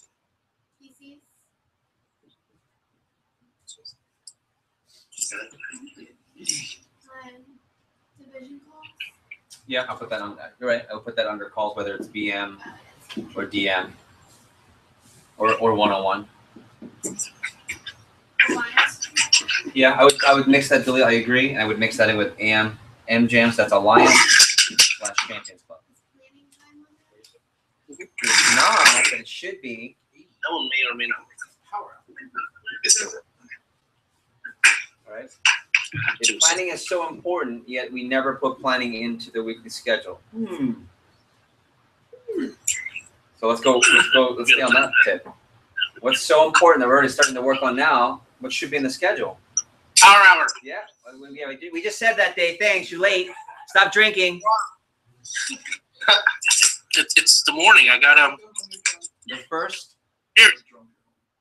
step in fixing your problem is admitting you have one. Second. We have that. So I want to stay on this. Planning doesn't make the normal vector schedule when we put one together, but we just agree that it's one of the most important things. How come it doesn't usually? Just take a step back. You're analyzing Cutco vector marketing. How come planning doesn't make the schedule when we present it sometimes as an error? It doesn't get presented. Because we see presenting schedules. Okay, that's part of it. But how come planning doesn't make its way into one of the boxes when we do the boxes here? I mean, most of you have gone through different meetings and you've seen, okay, here's the office summer schedule. Sometimes they do, sometimes they don't. Most of the time, they don't put planning. Most of the time in my career, I haven't put planning. Why? As an error. Why? Because what's not correlated? Planning is not correlated to what drives the business, right? Yeah. But what do we know? Yeah, it's a big deal. So what else is under the banner of planning? Planning is not under a Cutco function. It's more of a personal growth, CEO. So what else needs to make this list? It probably hasn't been making a list in years. Reading growth. Journal. That's all. I'll put it under morning routine. Can I say that? And I think, and I'll say this, mine was in my schedule. And when I present it, the last 2 years now, I still say, what's that in the morning routine? And there's just these like light bulbs from people. That, and so that it's interesting that's in your schedule. I said, right. And then you see people with parents who are parents that have kid time in their schedule. When they're at a business meeting, they present their schedule. You can see a lot about someone's priorities when you go to a division manager meeting and say, show us your schedule and what they choose to leave out. Because for me, I wouldn't dare put a business schedule. If someone were to say, well, Jeff, we just want a business schedule. I said, this is my business schedule. Because I can't run business if I'm not doing these three things. A lot to be said. Any takeaways from just this list or that part? How many of you, in not literal sense, literally, but how many of you figuratively have left planning out and workout out when you think of your schedule? We can stop the exercise now. I think you got value. What's the lesson? What's the light bulb here? You can't just put in your schedule of things that it's like, okay, I have to get this done. You need to put in the schedule of things that are going to help create the results to get this done. I agree. Let's go through that schedule.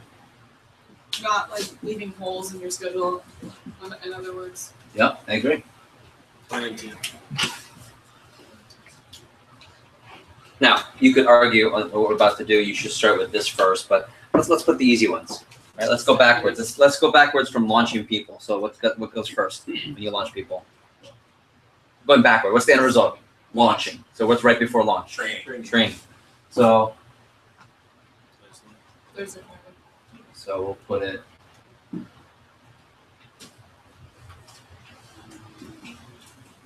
we don't have to worry about times. I'm just okay.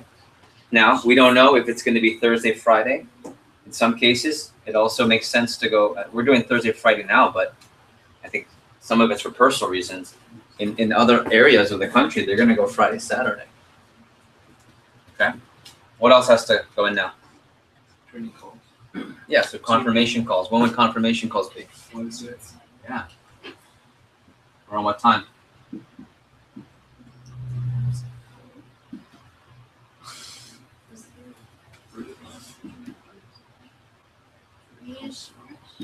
Yeah, I'm just gonna use 12 to 2 for now. Okay. So go backwards. How do you get people into training? Yeah, so let's just say, no, let's say they launch. What are the functions they launch into? AT1, so this is a summer schedule. It'll be morning. And then AT2 into. Okay, so far so good. So sketch this bad boy out for you, because I want you to add a few notes for yourself. So you got AT1. We'll just call it roughly 10 to 2. It could be 10:30 to 2:30, and the pilot was 10:30 to 3. Let me just call it a 4.5 hour gap there. Or you know, just to be, call it 10:30 to 3. And who knows why we would want to extend? What's the number one reasoning by wanting to extend AT1 from 4 to 4.5, maybe even 5? Yours, yeah. This part right here. What's that called? Rep driven, yeah. What also happens there? That's rep driven and Phone jam. triple threat. Right? Well, No, that's drunkie. beginning. Phone jams in the beginning, drunkie.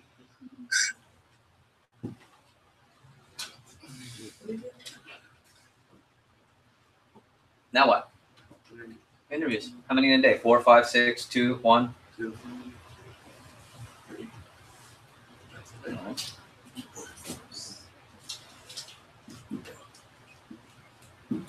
Let's go no help. Right? So call it, I don't know, something like that. Give or take an hour. Or you could argue, if you're by yourself, you go earlier. You go 10, 2:30, 3:15, which I like better. 6:15. Now, how long is a group interview taking nowadays, start to finish? Depends on who's winning. There's a lot of people set. Yeah, what's the normal? You're signing between 5 and 10. Start to finish. 2-ish. Hour and a half, 2 hours, right? Okay. 3:15, 4:15. So you could be done by 5:15. You want to give yourself a little bit of time there.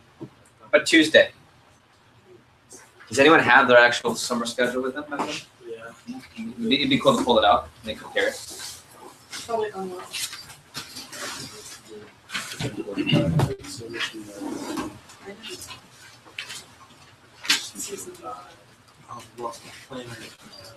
Oh my gosh.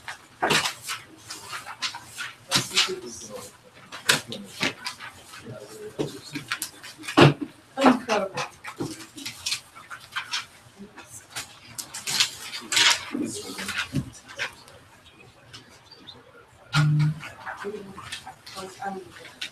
Luke, if you could pull that picture out, I think we have a start from their February meeting.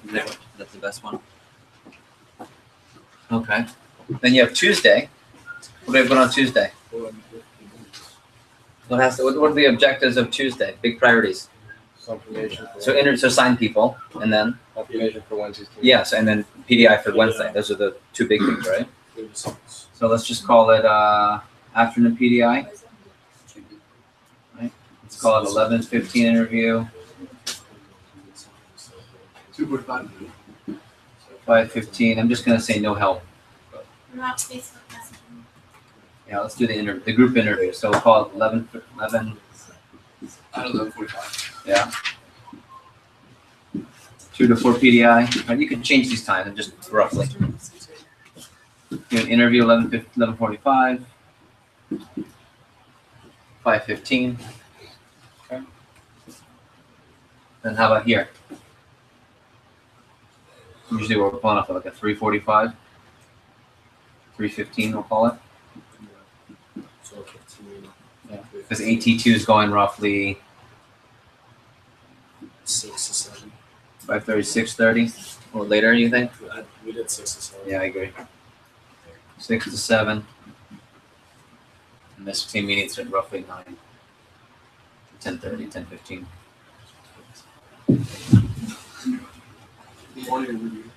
Yeah, morning interview. So what time does it have to be now for doing training contributions? Yeah. 10:15.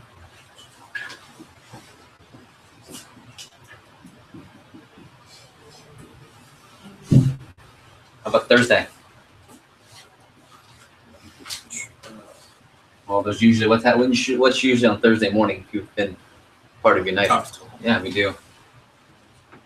When did we do? Thursdays at 11. 10 to 11? 10 to 11, I believe. Yeah, the vet call was 10 to 11.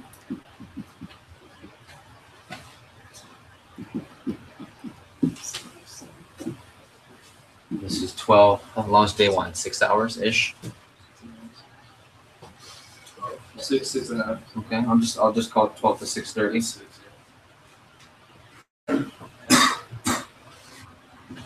then what, Friday?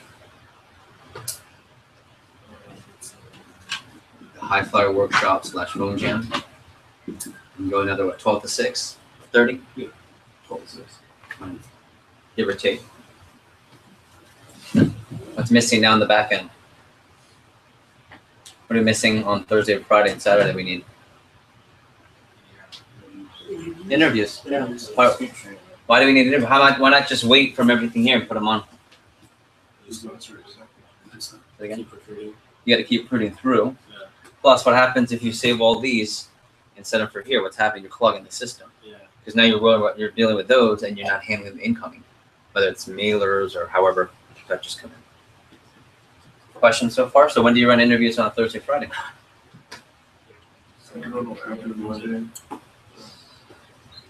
You could run a 6:45. There are calls. And then what happens on Saturday? I think with this schedule it becomes a PDI, becomes a staff meeting.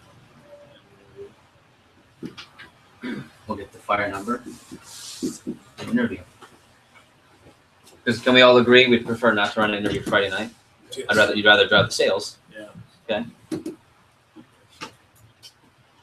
And then Sunday, what happens Sunday? Sunday is PSP. And when's PSP? 2 to 8. Yeah, or here.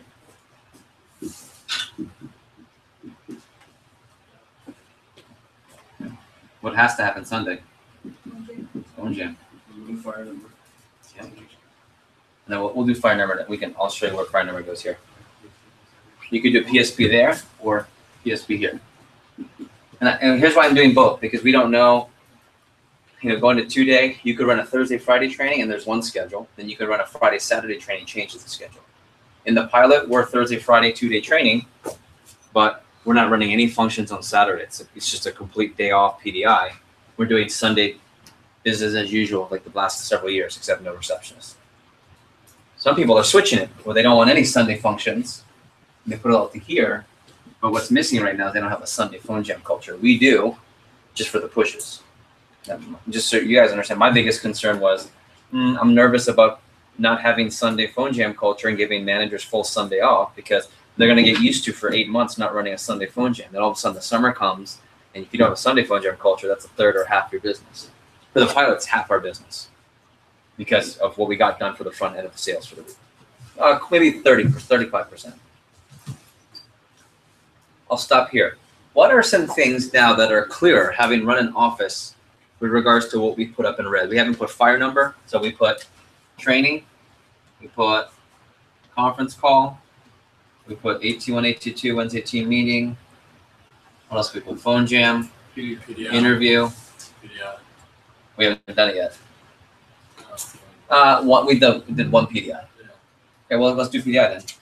So when's the other PDI, if any? In the morning, what time?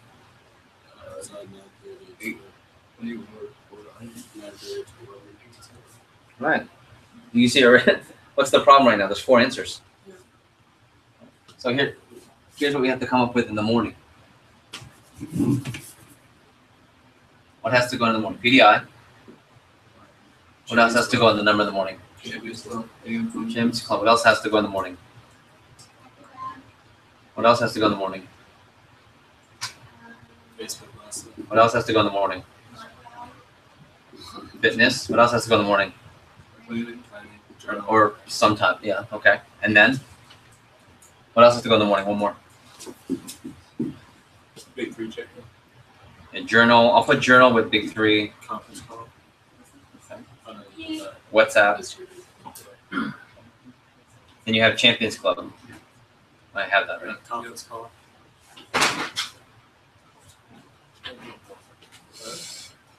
So we still later have to put in staff meeting. PCs. Staff meetings on Saturday. Staff meeting Saturday. When did you guys in Metro Miami do your staff meetings? Tuesdays. Normally. Again, this is not one size fits all, but we want a template here. Yeah, Tuesdays. What's becoming apparent time-wise with the morning? A lot to do. So what's the answer? We do earlier.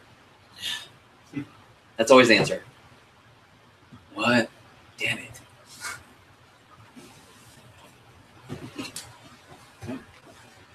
So, I'm going to say a lot of the stuff's got to happen well before 8 o'clock. I'm saying Luke knows this, like not one time this whole summer. Now, Alliance was even earlier, but I would say the latest anyone was all in the office, including Andrew. What's the latest Andrew was in his office? On the days that he was going in. The latest 8, yeah. And let's be honest, raise your hand. I'll raise my hand before all of you. When you were a branch, how many of you have, in a consistent fashion, were getting into your office after 8? I was. But it's not really serving the business. Okay? So we'll stop there. Let's add fire number.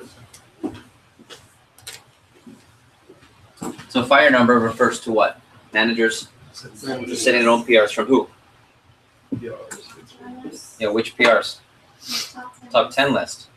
Okay? So Sunday, it's either here to book for here and here. Good. Let's assume this. Let's assume no one-on-one interviews. Which Chinese do you need to decipher? My contacts are always up. PDI, staff, PSP, fire, interview. Just let me know. I know my handwriting's beautiful. So fire number here or fire number here. But here's the thing with fire number. It really has to be uninterrupted fire number for this to work. It can't be, oh, I'll take PDI calls around it. You can't take PDI calls. You should be running interviews. I'm going to assume only group interviews. Who can tell me why right now?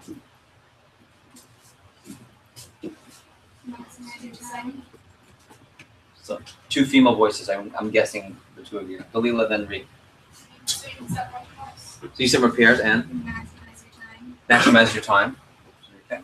Also, it's already busy enough with this schedule. Now you're going to try and put in one-on-ones. And you have to talk to your team. And we wanted to get a, I mean, I just think you should assume no one-on-one interviews unless you have case by case. I can't get this kid in. I'll run one-on-one for this it factor kid. No. Student who comes from the right background that we want to recruit. When else do you do fire number? So in this schedule, when's a great time for fire number now? Monday. When's Monday? When's a good time for fire number Monday? Let's say you don't have time. Because there's always so much time in between interviews, right? When you go through that day, you go function, function, function, all of a sudden there's no light outside. Like, what the hell? Yeah. So much time to do a one-on-one there. When can we set for, and I like to do 2 hours at a time. During rep in. So it's pretty easy one. Yeah, right here. So this is your fire number here. How many should you be setting per hour? Call it 2 per session. 5? All right, so 5 here. 5 to 10. 5 to 10. What about on Tuesday?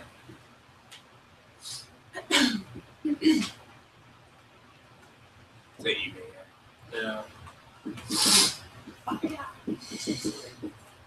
fire number, about 6 o'clock to 8, and then you take your PDI calls after. And then Wednesday. Yeah, you're probably not.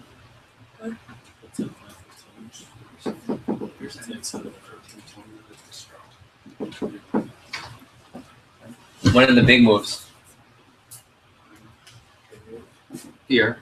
Let me tell you what Michael Browns was doing. He's the guy giving the talk at SLC. He was getting 10 set here. Not 5. And then he was getting 5 set here, but then he was also getting 5 set here. Then here, let's say he only gets 5 set here. 5 set here, and maybe 5 set here. 5, 10, 15, 20, 25, 35. Let's see, all set here, it's 40. I like that fire number. Me too. What's the conversion? 10 to 1? No, less 7 to 1. Technically 10 to 1, but realistically it's 7 to 8. Okay, so you're launching 2 to 5 launch. 2 to 4 launch of these super it factor cool kids.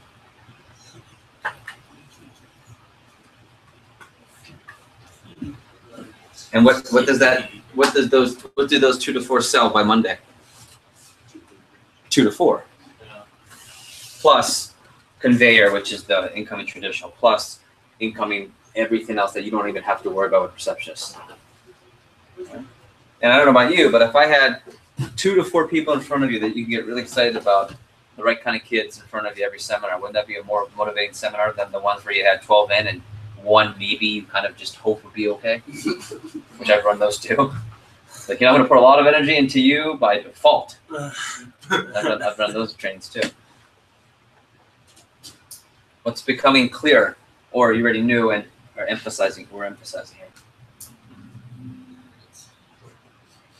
We're spending the most time on the sequence stuff. Yeah, and We're prioritizing. if I had to make it 30 minimum, who and where would you cut? Wants to give this a shot. If you had to cut 10 more off, for sake of whatever time, where would you cut and why? Wednesday, yeah. Yeah, I'd cut Wednesday. Here. And maybe Saturday. But I do like this one, because you have fresh names. Yeah. Okay, so we cut Wednesday and maybe cut here. Yeah. I cut Tuesday morning. Tuesday morning. Yeah, Here we go. So let's do 5 question mark. Is that right here?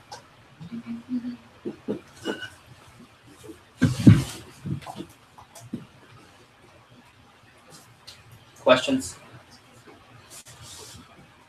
Raise your hand if you weren't even close to prioritizing like this for fire number this summer. Yeah. Even the pilot, we totally screwed up and we had the lightest schedule of assistants calling PRs on Tuesday. That's stupid. So we didn't really realize, except for Kirsten. Kirsten did it, but if we had everyone there on Tuesday. So I blame it all on David Delgado. You didn't drink so much. Put it down, Dave. Let's do this. I need it.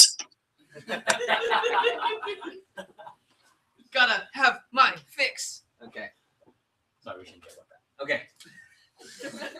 Let's do a morning schedule.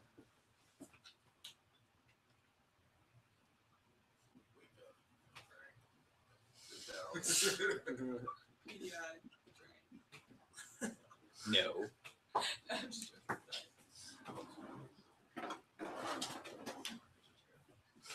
Okay, AM routine. So let's go backwards from when you're in the office. Can we all agree that 8's the time for the most part? So what's happening at 8 from 8 till about 10?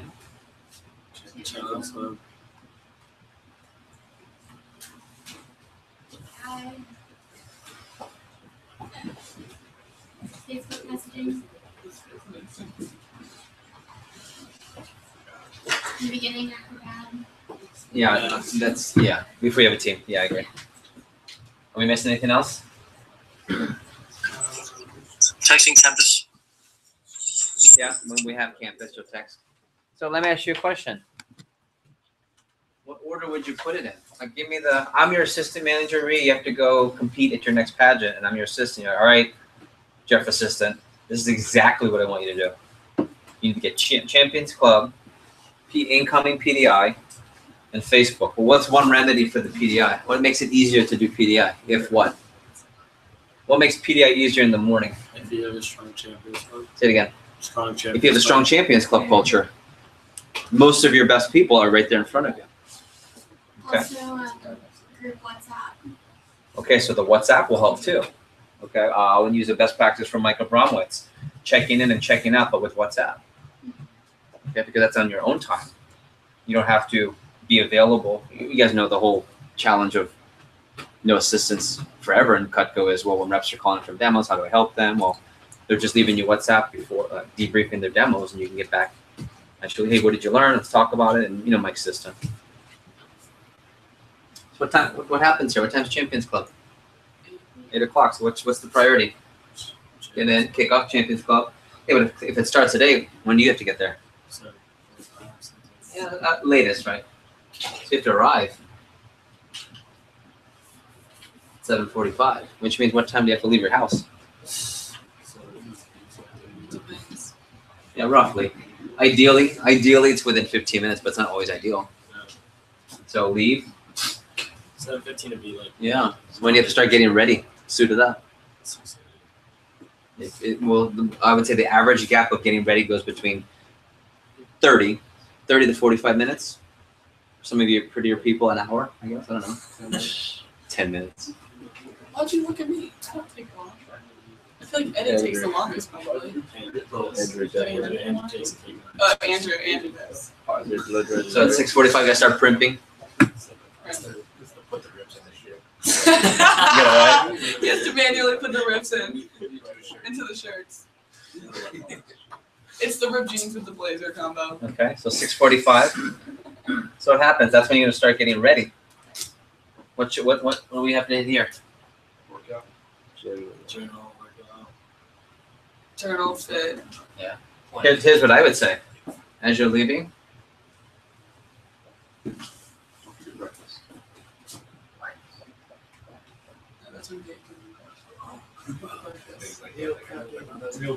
there's either fitness and journal or journal and fitness. For me, it's fitness journal. Really? Because I'm way more alert and awake versus up, kind of groggy. For the sake of fitness, can you add like meal prepping to that? No, you're not. It's just not on that. Is that when you meal prep? Do you meal prep? The answer is that starting next year, I will pay for it. This is the last year I probably will meal prep on my own. Especially when you start having kids, that's not happening. Yeah. It's cheaper. I as a district manager, and I guess recent years as a division manager, would be Saturdays or Sundays. What I would do is I would turn the phone off. I'm sorry, no Cutco calls, glass of wine, and call personal friends for 2 hours. But that was my catch-up time. So I never lost track of people who, in my later years, I used to get all the time, oh, well, since Cutco, we don't know who you are, where are you? But that's when I just didn't take the time. So now, every week, I always have 2 or 3 strong conversations with people that aren't in Cutco. It's one of those 2 things. So let's go backwards. Primping.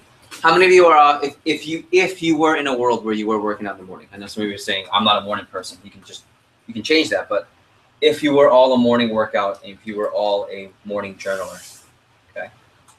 How many of you are workout then journal, and how many of you are journal then workout? Right? I don't think there's a right way. I think doing it is the right way. Raise your hand if you're workout first. Okay, and how many of you are journal first? Was. Yeah, that's a good observation. What's that? Because I feel like I'm always so big after I work out. And when I wake up from time. So you'd rather work out first? So Ben doing the other one. Okay. Yeah. So what does that mean in terms of workout? Well, you either have to get up earlier or shorten the workout, which both are effective. But if you're going to wake up earlier, what does that mean you have to do before? Yeah. The night before. Yeah, the night before. You got to go to bed earlier. Or you go to bed a little later, wake up later, but you have to have a shorter workout. Right? Or you have workouts in the evening, or your evening workout. I'm not telling you the way. This isn't the, hey, if you're part of our division, you have to do your routine like this. I'm just telling you what we should all, I think, be thinking about. Where's the workout? Am I AM, PM? How many days? What's my frequency? Okay, you could say, all right, well, how about this? Saturdays after the interview, I'm going to go work out and then do whatever. Then Sundays, maybe after, let's say, church, or those of you that are going to church, there's an opportunity to work out there. And then maybe you pick evenings where you're not in as late. I'm not in as late here, but this is crazy because this is Rolo Monday I'm talking about. So this might be a good one after fire number, like an 8 o'clock workout. That's you with your sister some of those days. Here. That's here because there's no. So in this schedule, you could work out Tuesday evening, Thursday evening, sometime on Saturday, sometime on Sunday. Or you could even work out on Friday night. But I would say no, because what do we want to do on Friday? We're going to take this call. So how many of you feel like you working out 4 days a week would move you a lot more than you have anyway? Yeah, I would even say you take one of these off, you're moving way more than last year. Because for some of you, 3 is more than the 0 you did. Any light bulbs or what's? It's funny, when I do my schedule, I start with these first before I put, like when a week's coming up, I put, okay, what is my have to, not would be nice to. My have to's involve faith, fitness, focus, right? Faith, fitness, and focus. If I don't get those 3 in, it doesn't matter what I do. So takeaways for you individually. I'm just curious. Either a wake-up call or a, I never thought about being able to do it there. Everything. That makes a lot more sense. Yeah. It's also like there's a little bit more flexibility though. Yeah, I think so. Like that. I agree. Because with 2 days versus 3 days. Yeah. One thing I'd also say needs to make its way in here is your planning. And this is something I'll cover later, but I'll do a quick version. Every day deserves 15 minutes. Every week deserves 1 hour. Every month deserves 2 to 3 hours. Every campaign or semester, 1/2 a day. And every year deserves a day. And every 10 years, 5 to 10 years, deserves 1 to 2 days of planning. Just a rough guide. So every day, can you spend 15 minutes to look at what? Your planner. And I would recommend that becomes part of your morning routine. I'm just trying to give you tools of how to put your toolkit together. Every week deserves an hour. So where's your power hour going to be? Where could you put that in here? Well, let's go back in a second. Every month, if you're going to plan out the month, I would take 2 to 3 weeks, 2 to 3 hours plan out the month. Campaign, you take half a day before the semester. This is something I was talking to Andrew, and he didn't do this, and so he's behind. He feels behind. Well, I think it's the lack of planning. For the year, spend the day. So I took a 5-day vacation. I took 2 days to myself, no Heidi, no nothing, no Cutco, no outside world. And so one of the days was planning out the year, and the other days was planning out the next 3, 5, up to 10 years. That was before. That's before I went on vacation. That's still work. As my coach says, when I told him, "Hey, I'm on vacation. What are you doing?" I'm planning and I'm doing self-reflection. He goes, "That's work, my man." I said, "Huh?" Because you think about work stuff. Yeah, you're working. I'm like, damn it. So I extended my vacation. It's cool. Tough life. So I took those 48 hours to do all that. Is that a light bulb for anyone? Yeah. So every day, as a business owner, am I looking at my plan even for 15 minutes? This day, 3-day window. You know, you see that with the reps. Can you do your 3-day window for 15 minutes somewhere in your morning routine? Also, big 3. You guys know, who can explain? Oh yeah, you know it now. But what's the big 3? Every morning, sending writing down your big 3 in your journaling, but also sharing it with me. Because my routine, I'm up between 5:30 and 6:15. I'm out the gym by 7. I'm at my journal by 7:15 to 7:30. Because I don't go in at 8. But between 7:15 and 7:30, I'm journaling. And then by 7:30, from 7:30, if someone doesn't send me a WhatsApp, I don't respond. But from 7:30 to 8 exactly, I can respond to about 20 to 25 people within 30 minutes. And just give a one-line response. And as long as everyone's honoring the parameters, you got to give me less than 10, maybe 15 seconds, and I'll give you feedback. Then by 8 o'clock, I'm in the shower. 8:30, I'm out the door, or out the shower door into my home office, one of the two. Takeaways. Well, how about this? I'd like you to write down, what are your top 3 areas of opportunity with mastering your schedule? What are the top 3 things here that can take your attention right now?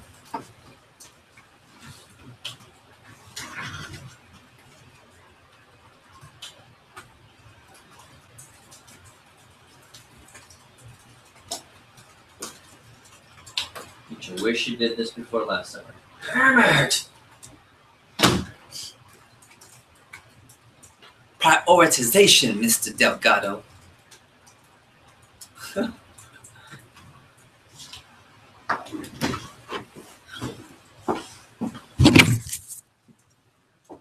Mr. Luke, you got to prioritize.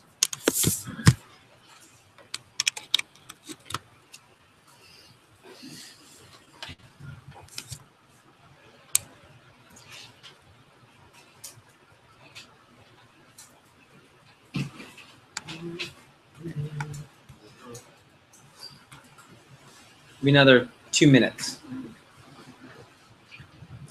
We're going to share, and then afterwards, I want you to give your first attempt, your beta version, if you will, of your morning routine.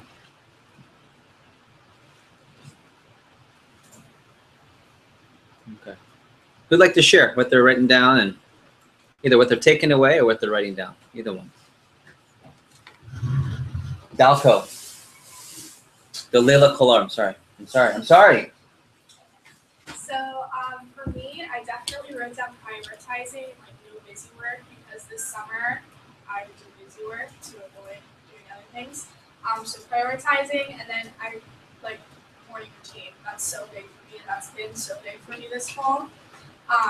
And like my morning routine, basically, I wake up, I drink a bunch of water. There's this app called Headspace. It's actually really good. They have like free 10 days of meditation. It's like guided meditation. So I've been doing that. It's like 10 minutes in the morning just to down meditate. Then a journaling, workout, journaling, coffee, workout, and then all right. So Coffee it's is been great. Good. And I make sure I do it 3 times a week at least, like on a bad week. But I need The to workout or the journaling? the whole routine. Okay. I'd rather you do 3 days a week than do no days a week. Yeah. Because that 3 days can turn into 5. And for me, I can tell you, without fail, I'm minimum 5 days a week. And this is just since 10, 13, 16. What's 10? This is October 13th of last year, and I have missed 2 weekdays since then. Counted the other day. I've missed 2 weekdays since then. But I've missed multiple weekends. I tend to take weekends off. I'm okay with that for me. But man, do I get really focused on the weekdays. Right? Remember Mike's talk at COC about, man, imagine if you got done by 3. I get done by 3 all the time. I get done by 3 all the time. And I look back and say, man, what did I used to take till 7 to do that I just got done by 3? A lot of my life. So for those that know me really well, I'm all about work less, make more. I'm all about that. But you have to do things before that to get there. So, okay, other takeaways. Thanks, Dalila. Eddie. One of mine was like maximizing Saturday, especially now with just a 2-day. Kind of recognize it's a bigger day that not nearly as jam packed as everything else besides like PDI and fire number, like the basic stuff in the morning. Maybe what you do the rest of it. Yeah, and what's great is, okay, when is that interview? Well, let's say that staff meeting can be an 8 o'clock staff meeting. Right? 8 o'clock on a Saturday. Hey, fools, we've been running 3-day trainings for years. You've been at your office at 7:30 for the last 25, 30 years. So what I'm saying is, you run your staff at 8:30. You have an 8:30 staff meeting. If you get really fancy, you can do a skills workshop for your team. We're there on Sunday, but just 8:30 staff meeting. Call it 2 hours even. Hour and a half. Let's say hour and a half. That's 10 o'clock. Then from 10 to 12, you could do your PSPs for your team, or you could set your fire number. I don't know if I'd do that early on a Saturday. We did interviews at 12:15. Yeah, so maybe you do fire number 10 to 12. Why not? Why not get a head start? I have a suspicion you'll get a lot of people set up on a Saturday. Bless you, bless you. Can someone on that side room take a picture of the board? Yeah, thanks. Thank you. I mean, think about that.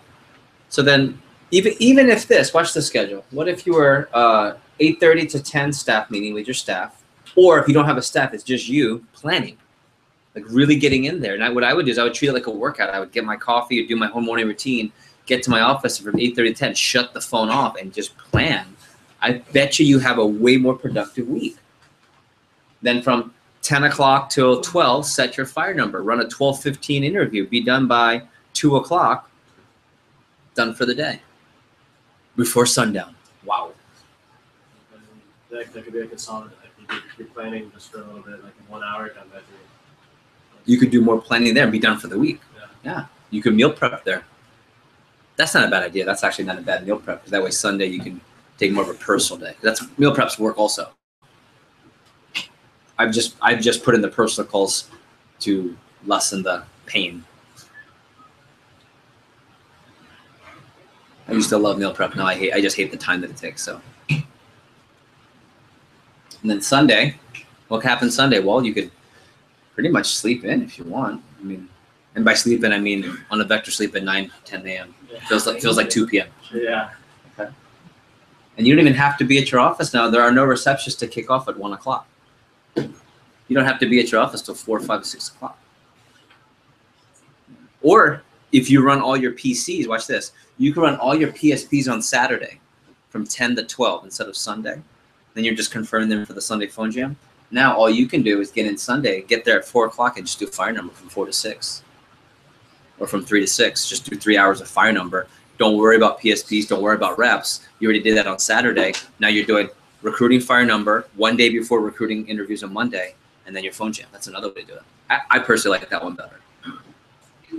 With 2-day training, I know like getting demos set and all that's like really important. So like, didn't we add in? I mean, we started to like text messages Friday morning and Yes. calls with set on Thursday night. Yes. So actually driving more phone time. So you probably couldn't run a Thursday interview there. Yeah. You could. But that's more advanced, but I agree. The Mike Abramowitz, hey, how are demos looking? Yeah. Like I just kind of thinking about the Saturday thing with the PSPs. Like one of the problems we always had was like some kids, especially in Miami, like mass with family or whatever. Like family days is really really huge thing because everyone's like stupid Hispanic. So in Miami, because no one else outside of Miami has family time. I don't know. Like yeah, but at the same time, like finding the reps that maybe Saturday works out that much better than spreading it out. No. I think I want to know your points because you could also, if you have a huge team, spread out PSP Saturday and Sunday. You have 2 options. Yeah. And it's really cool. Watch this. Let's say Rhiannon and Brendan decide, hey Jeff, we're going to sign up a Wednesday meeting to sign up for Saturday or Sunday PSP. We're coming for Saturday. Cool. What I'm also going to do is I'm going to alley-oop them while they're there. Right? Okay. You get schedule. You feel good? Is that our agreement? 7 appointments this week. Okay, cool. Before you leave, I need 2 more friends. And you're setting your fire number just like you're setting it on Monday during rep driven. Instead of, let's say your top 10 list is weak for some reason, you can use your team. The situation is the boss. Just because you have a weak launch and bad PR collection, you have a team. So let's see, what's the power in having this conversation now, September 23rd? You can work on it. Marie, what were you about to say? I think it also helps. Jenny just said this is like, I'm getting pumped up. I feel like I can do this. And Yeah. So it just makes it that much easier. Why is it easier? You keep going. Why is it easier? You're right. Clarity, because you just did it for 3 months. It's fresh. When do we normally cover the schedule? The next kill meeting in March. You guys understand what I'm saying? Which is effective and it's needed, but it's not fresh in your head where you go, you have to spend all that time and I just wasted all the time doing blank. You're not putting things together here. Also, this is sports. There's a concept called when the game slows down. Look, what does that mean for a quarterback when the game starts to slow down when you're a rookie versus when you're Tom Brady? When you master something, it slows down you're digesting everything more. Yeah, so when Brian Hurlman says, Guillermo, dude, what? How do you do all this? He's freaking out. He's D2, division coordinator. And for me, I'm just, you just, it's like the Matrix. But it wasn't Matrix in 2002, 3, 4, 5, 6, 7. About 5 years for me. You still, but here, how many of you are having this light bulb? That's pretty much my schedule last year, minus the morning routine, but it didn't seem that clear then. Yeah. How many of you are in that was pretty much my schedule, I just didn't prioritize as well? How many of you, that was pretty much my schedule, but it wasn't slow for me? Here, what's great is the whole concept, if you're really intentional, everything slows down. Because if it's not on your big three, you don't mess with it. You have this, just learn from talking to me. How many of you have tried to come at me with something and you can just feel respectfully denied because it's not urgent to the time, or your emergency, my emergency, or just ATL added to the list? Because I'm really clear. This was the time I'm supposed to have a call, actually with you. I had something else coming up when we had our call a few days ago. And I said, no, on my big three was making sure I had really, because I don't have a lot of time on these quick calls. I had 3 20-minute calls. One was with Brandon. I said, I need to be really present for these calls. I had 4 different things coming at me right 5 minutes before you. 2 ignored, and 2 I just said, hey, you're going to have to get back to me. But old Jeff would have been trying to take everything as it comes to me. And then I get a distracted call. He gets a distracted Jeff. That's not cool. That's also not on my big 3. On my big 3 for today is to run and crush the get value here more than the first year prep. The first year prep will get value, but you're going to get more value from Luke giving his message and Karina giving her message. And I'll give value, but this is where I needed to move the needle. So where do you think I spend most of my time planning the agenda? This meeting. Other takeaways. Here. What I've noticed is even just like, I know this is really simple, but for me, I plan, but then sometimes I might forget something and then not put it in. So making a list of like onto the left right there, this is all that I have to accomplish, this is all that I have to get done. And then like, here's how, and here's what I'm going to do, and kind of how I'm going to go about it. But making sure you know everything that you need to do and not leaving any holes in it, because you can't just let yourself assume that you're going to remember, I'll remember that I was going to work out during that time, or that I was going to make calls during this time. So not leaving any gaps. Good. To your point, ready? This is a united thing. Jeff doing Jeff things. Just Jeff things. Jeff doing Jeff things. Ready? Off the grid. What's that mean? As it pertains, you're the newest cat to this street here. So I did that. You're the newest cat to United Street. What does it mean, Jeff's off the grid? He's not communicating. Yeah. And what does it mean when Jeff's off the grid for you when you're communicating with me? Me? Yeah. Yeah. Give me some things that go under that list of Jeff's off the grid. What does that mean to someone? Hey, what does that? Jeff said he's off the grid. What does that mean? Just like can't, like no communication. You're not going to get a hold of him after probably what time? 8, 9.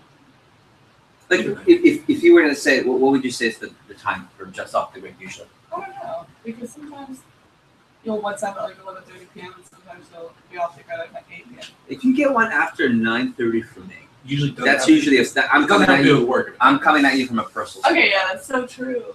I very rarely will say, hey, by the way, what time are you in for a phone gym tomorrow at 11:30? That's true. I'll say, hey, Heidi was just talking about you. That's different. Yeah. So work related. 8:30. I would say 8:30, stretching it. 9. Ready? If you ever get a cut crew related message, I actually sent one this week past 8:30. I'm behind. I'm just behind in getting it in to clear up the next day. So you need to know that. Okay. So ready?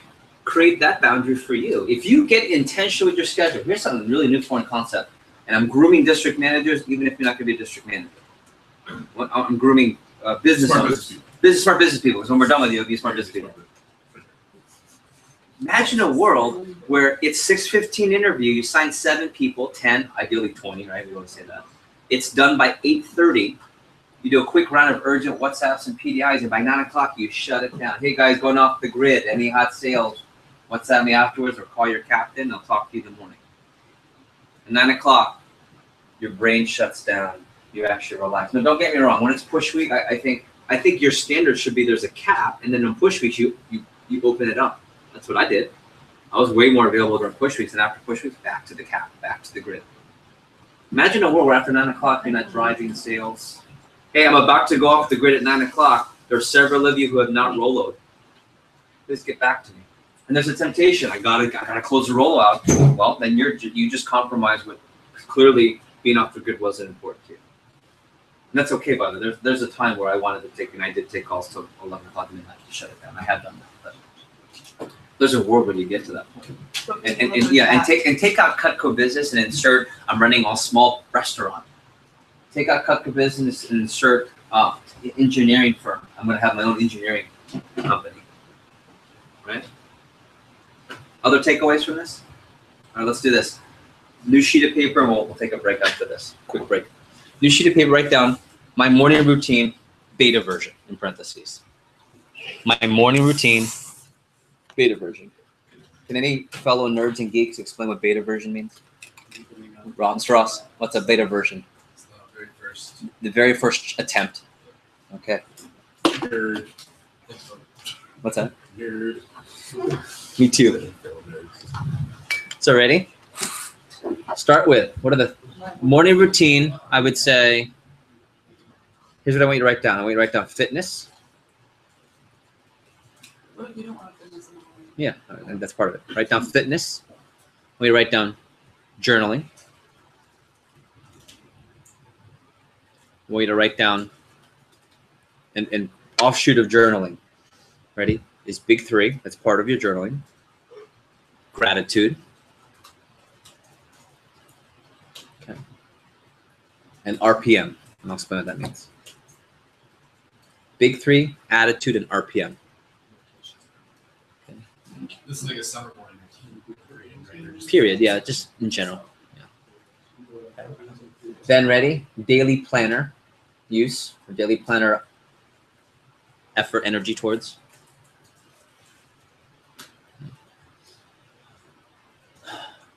Out of bed routine. That's part of your morning routine. From the moment you wake up, I think consistently, 75% of my life for the past 4+ years, I do the same thing in the morning. Like that's version of whether there's water involved, breathing, praying, meditation, doing what Dave does. Okay. Water. Yeah. Before you put pen to paper on a journal. Okay. Any questions on that? Okay, and let me do a quick version, even though we're going to do this later. Quick version of journaling.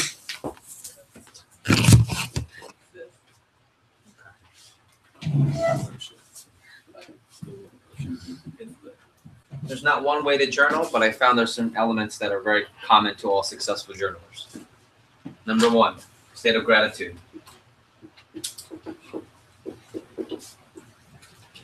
Grateful for. What are you grateful for? Okay, and I'll do advanced journaling at the end if you feel like your journaling could use some spice. So what are you grateful for? Who knows the philosophy, psychology, not even the United Cutco related philosophy of grateful for? No? Ready? What's the worst state of mind and place to be in where you can't move anything forward? What's the worst helplessness? Because what don't you have when you're helpless? Gratitude or? Motivation. Someone said it. You don't have control. You're a victim. There's no way you can move out of this when you're helpless. The opposite is grateful. Grateful, you're in control. Grateful is you choose what to focus on. Grateful is your life is abundant and positive. You could take that from a religious standpoint, from just a gratitude and space standpoint. That's fine. So grateful for you. Always start with that. Okay. Then, big three. Big three. What's the big three? What does the big three mean? Mr. Ross, go ahead. Yeah, big focuses for the day. Now, I put down RPM. You remember this from the summer? This is from the district call. I'm going to cover this today. Tony Robbins. Yeah, Tony Robbins. What does it stand for? Result or outcome? What are my big three outcomes, results for the day? Sign 7 people, create a conference call where everyone has confidence and clarity, and crush my workout routine for the day. What's the P? Who remembers P? That's the result you want. What's the P? Purpose. Or why. So why is getting that function done so important to me? Why is it a big 3 for today? What will it do for my life and my business? And M stands for massive action.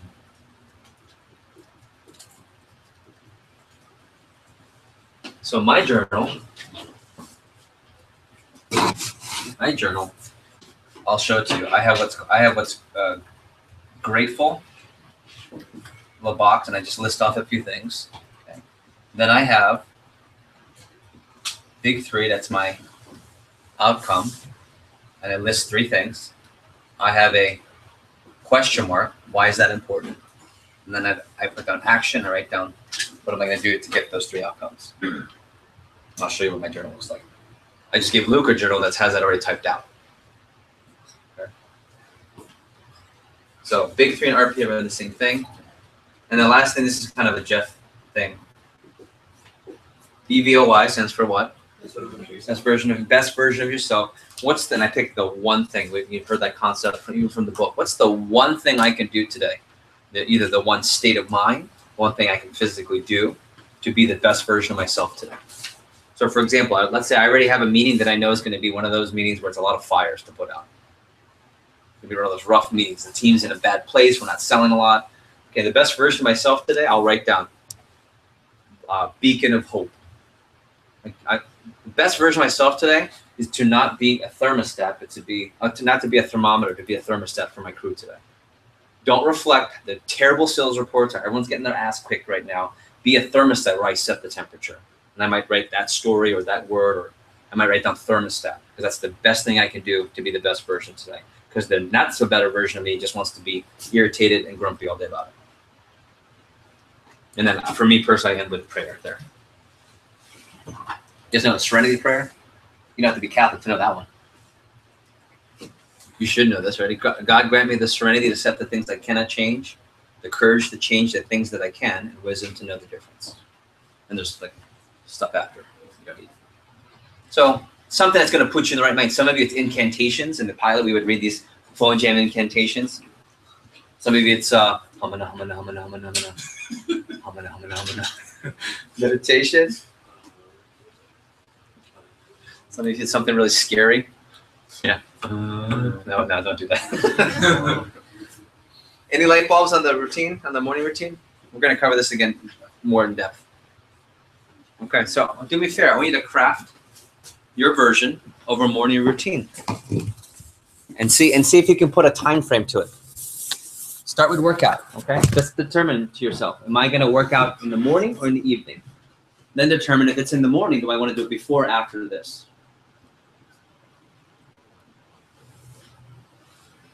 Do that first. Where's my workout? Like time.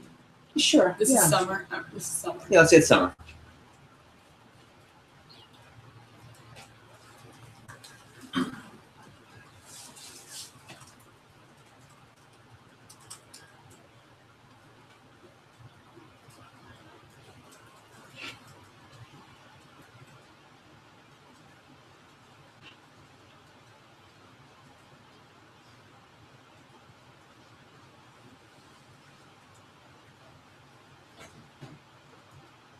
Oh, good. Oscar Parada, safe and sound. Finally, we just heard from him. Are you serious? Yeah, he just got signal. Okay.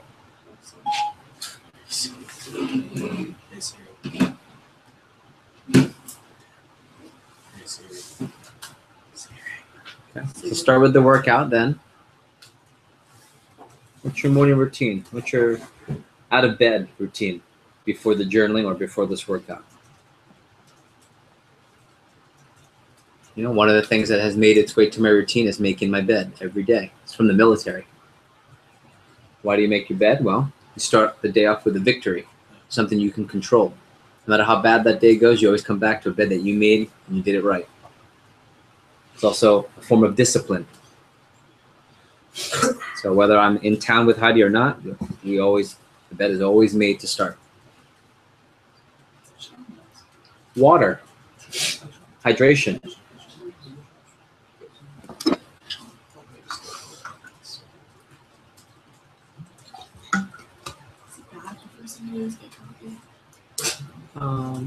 Get water first. I go right to my kitchen, turn on the Keurig while it's going to get water. It's fine. I think it's okay. That's I mean, for me to tell any of you that caffeine shouldn't be part of your routine would be highly hypocritical. I have a routine. Right? That's 5 cups of coffee right there, baby. I fill up later. You serious? Yeah. I'm not drinking this today. I mean, Not today. Definitely tomorrow. Sometimes coffee, my stomach gets a little. Yeah. If I haven't eaten. It's a natural lifestyle. Oh, I know.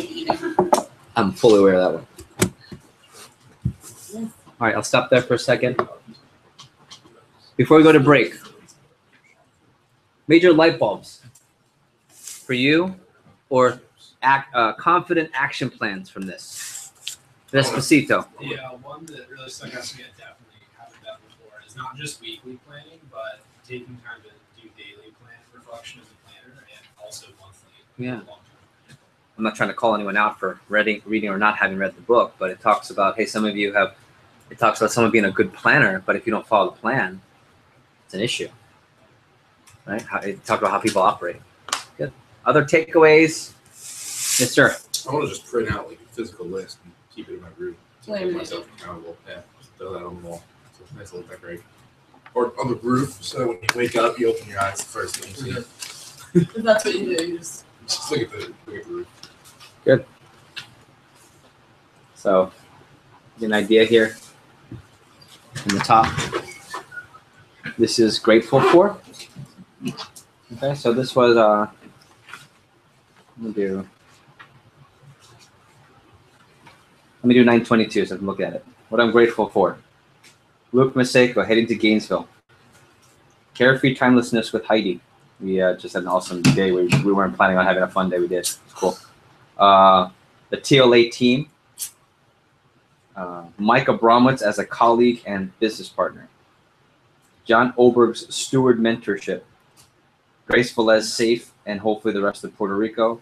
And opportunity to travel like a baller. Yes, I'm a baller. That's what I wrote. incredible. It was fun because it was one of those line is so long. I mean, oh, hey, Jeff, come on through. Because I know we're on Fort Lauderdale Airport. Hey, sweetie, everything okay with the house? Okay, get out of here. Who's that guy? I'm a baller. Then over here, I have big 3. Next column is action steps. I reversed it. And why? Probably should do it the other way. It should be outcomes. Why? What are the action steps? So I put down connection and intentional planning with Luke. Why? Future 2018 next Superstar District. Action step. Plan the prep and be 100% engaged. Or plain prep for a meeting. Then I put down number 2 of the big 3.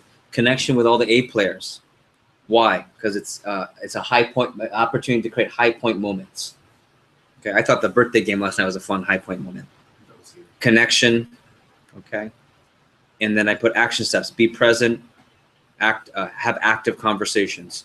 Eat beforehand. Luke, we accomplished that. My gosh. Big 3. Third one. Prep for TLA prep. Why? So it's less urgent and less stressful because sometimes I might do it the day before. And then action step, plane work. So it was really cool where I wanted to take a nap and I thought about it and I said, no, I need to. So it was really easy not to take a nap and just get a Diet Coke and roll. So, and then best version of myself, it says BVOY. I put down, I can't even read what I put down. That's amazing. I cannot read what I put down. I cannot read what the hell that says. Amazing. And then I did my little prayer thing I write down. Amazing. For $1 million, I couldn't tell you what that says. Oh my gosh. Francisco? I know I didn't write down Francisco. Anyway. Other takeaways? We'll go to break. That was a good one. How many of you feel a little bit more direction at least? Yeah, for sure. What's clear now for direction of your morning routine? First, we'll do this and we'll end. What's clear with your morning routine? We've done the list before, but just listing it out again and saying if you're not doing this, then Yep. Okay. do it. I'm Just okay. I have no words. Wake up early. Wake up earlier. That might be a light bulb. You know, the pain of waking up earlier, when you can associate waking up early with the pleasure of what happens when you get up earlier, it's easier to get up earlier. Like I'm 39 and I think it's still super painful to wake up. It's really painful. But I know it happens how I feel when it's 4 o'clock and I'm done for the day, or whatever happens for the day. How about last few things, clarity on the schedule up here, and then we'll peace out to a break. Peace out, A-Town.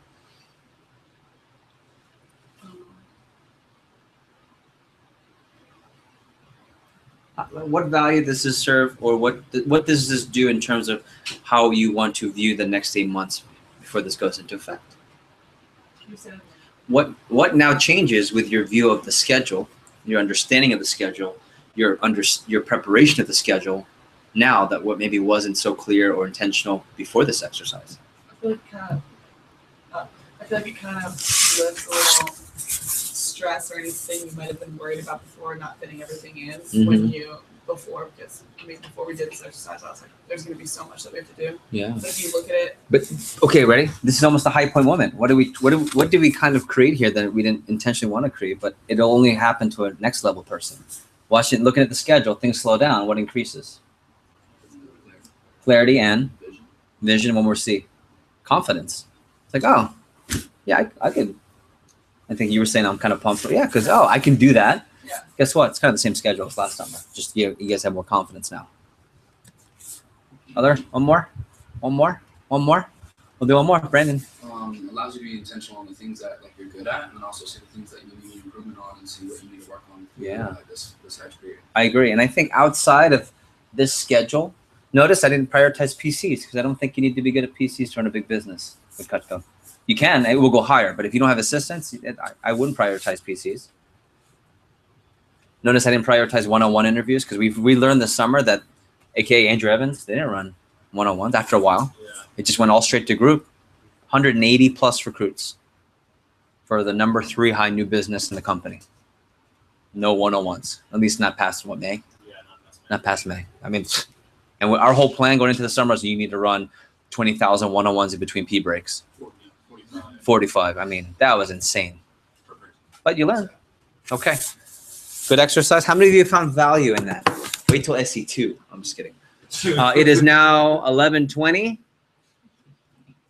How about this? Let's take a quick 10-minute break, and I'd like to end early. We'll make it a 5-minute break. Yeah, a little extra, which is not really. How about we will end? Food places are far. I know the area. Food places are a little bit far. So Yeah. let's do 5-minute break. How about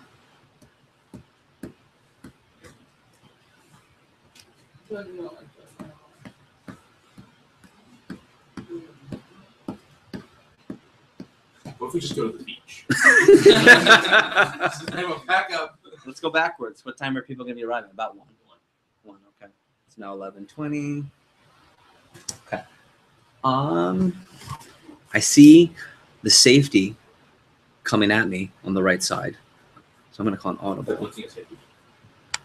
All out safety blitz.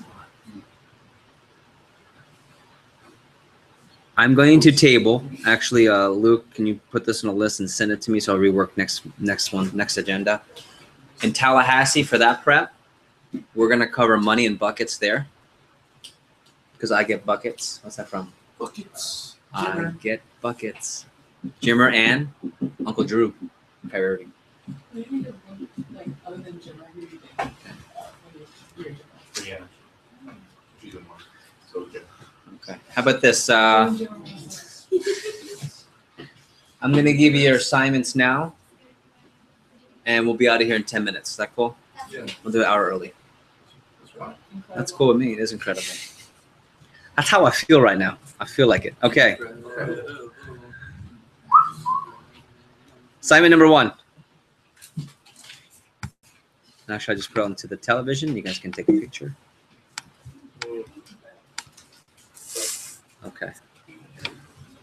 Luke, if you could add, money and. Ready?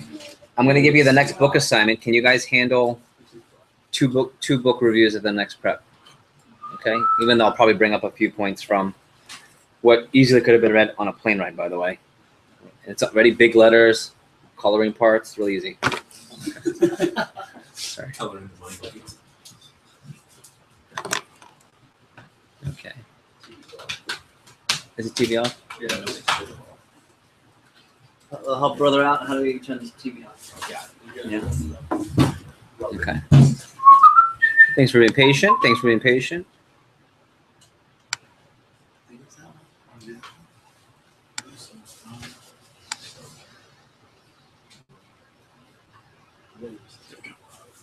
Okay.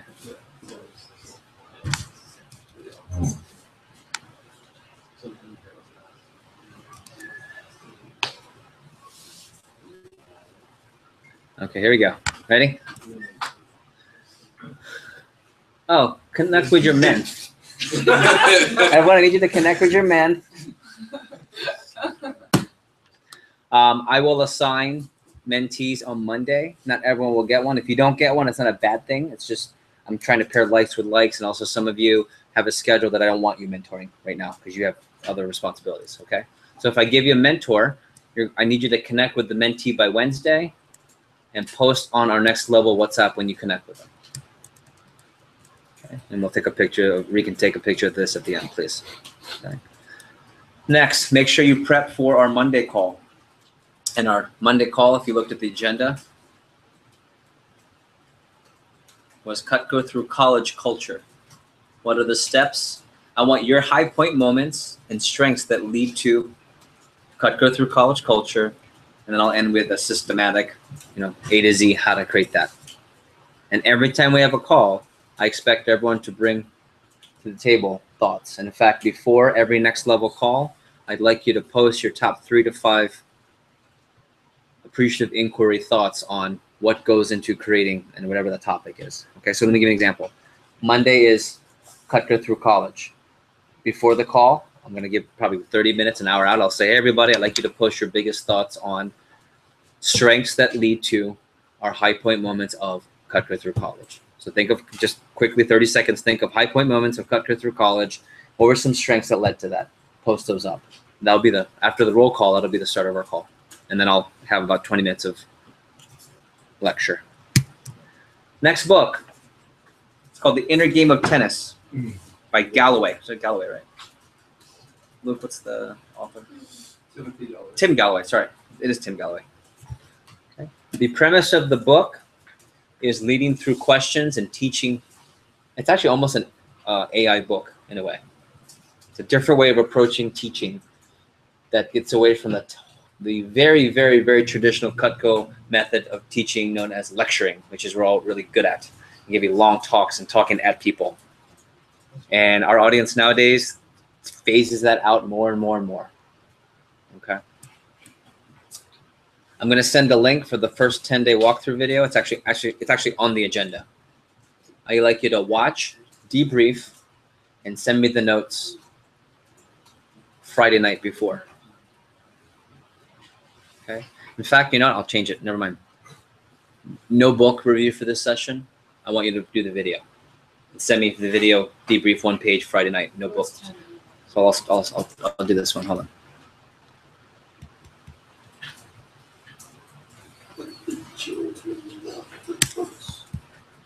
Here we go. Sorry. So connect with your men. Everyone connect with your men. Okay. The first 10-day walkthrough, it's Kathy Vasquez. When she was our district, she did a quick walkthrough. Some of it won't apply because it has to do with a 3-day training, but 80% of it applies. I would want that on the 1-page debrief sent by Friday the 13th. Ooh. Friday the 13th by 9 p.m. Link is on the agenda. No book review for next one. Start working on finals and sponsorships.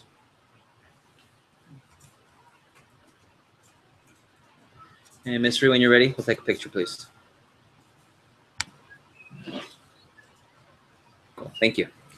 So to wrap up here, let's do a quick round of top 2 takeaways, 1 or 2 takeaways. Make them short, please.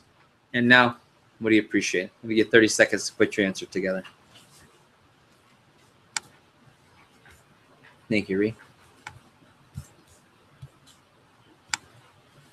Okay. Top 2 takeaways. And can everyone be back here by 12:30, by the way? Okay. All right, we'll start over the 3 Musketeers. All right, we'll go Maggie, Antoine, then David. Okay, my top takeaway would be seeing how the summer's weekly schedule breaks down to. And my second biggest takeaway would be how to actually do journaling, like the different breakdowns of journaling. Good. And there's a handout on the file which has what I put kind of to document. Okay, good. Antoine, what are you grateful for? What do you appreciate? What I'm grateful for is that the drive here was safely. Good. It was a little rainy, but it was good. And then what I appreciate is being called 3 for 6 years. There you go. I also enjoy safely drives. Antoine, you're up. Well, my biggest 2 takeaways is one was correlation versus causation, and the second one was clarity of the schedule. Good. And what do you appreciate? I appreciate this. Well, you appreciate what? Dave. Dave, me too. Hey, who appreciates Dave? Hey! Dave. Biggest takeaways, I like the self-evaluation exercise points that a couple areas that I really need to work on. Drive forward even more intentionally, and also with the morning routine, I gotta put in a couple of things that I've been neglecting more on the personal side, and I also gotta put to the forefront and plan them properly. Yeah, like quitting drinking. Thank you. Soleil, since you're on with us, Soleil, go for it. My first biggest takeaway was getting clarity on the new schedule, and second was definitely self-evaluation after taking it 3 times every single year. And what I appreciate is getting to see what you worked up and learn from it. Outstanding. And then Soleil, for you, as you know, if you want, you're free to go and just debrief the general session prep on video. Okay, even the opening comments at this point. That's fine. You let me know. Cool? Got it. Thank you. We'll go here. Let's go to the side. Let's go Maddie in the back through JP up through Gabe. One of mine was figuring out what needs to happen in the mornings when you get up. Good. So morning routine, outstanding. And just the self-evaluation. Good. Tells you where you are, right? Yeah. There's a difference between working out when you're going to work out and against how you're going to work out versus this is the workout I'm going to do and I'm going to step on the scale at the end. There's a difference. Okay, JP. My biggest 2 takeaways, one would be definitely just getting a solid understanding of the morning routine, what's happening when. Other thing, like everyone else is saying, the self-evaluations that have been really helpful. Yeah. What I appreciate is everybody here. Yeah, me too. Good. Sean. Top takeaways, morning routine. I never really had a morning routine. I just wake up, do what I have to do for that day. And then, what I appreciate is just direction. I'm a person that can give me direction to go. I have one, and this is good for me. Yeah, and ready? Imagine, Captain, where are we going with the ship today? We're just going to sail. I have an idea how to get there, and we'll just go. That way. That way. No, that way. I wouldn't get on that boat.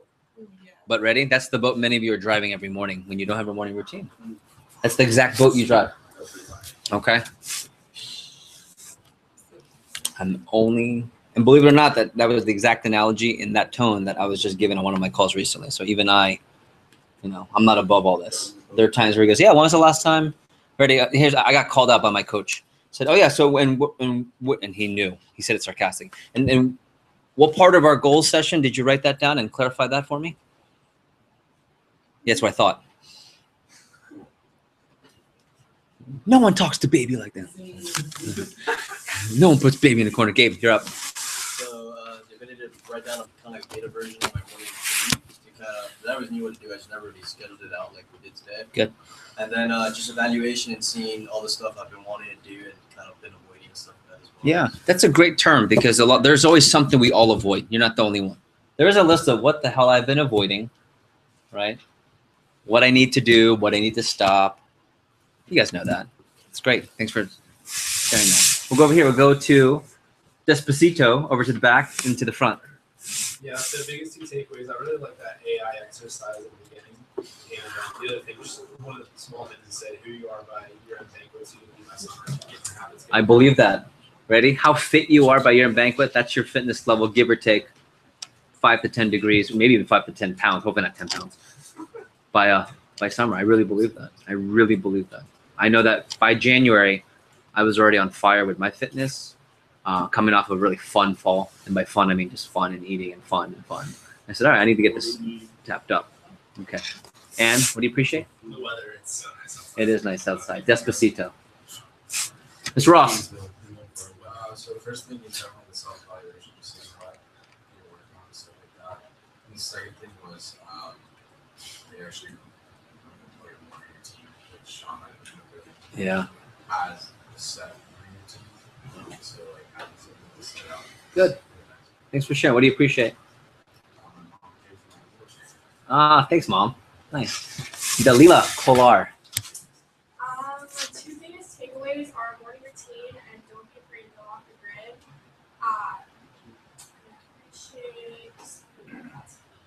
Yeah. By the way, life only gets busier. So if you don't know how to get off the grid, there's just more and more noise. You have to learn how to go off the grid in some way, shape, or form, and whatever is appropriate. Cool. Mr. Denny. Yeah, so I would say just a schedule and the clarity breakdown on the back and just being able to see what you can prioritize and manage. Morning routine breakdown, I'll just say the self-evaluation. Good. One of my top takeaways. I love it. Grateful for the time that you put into planning all this and creating vision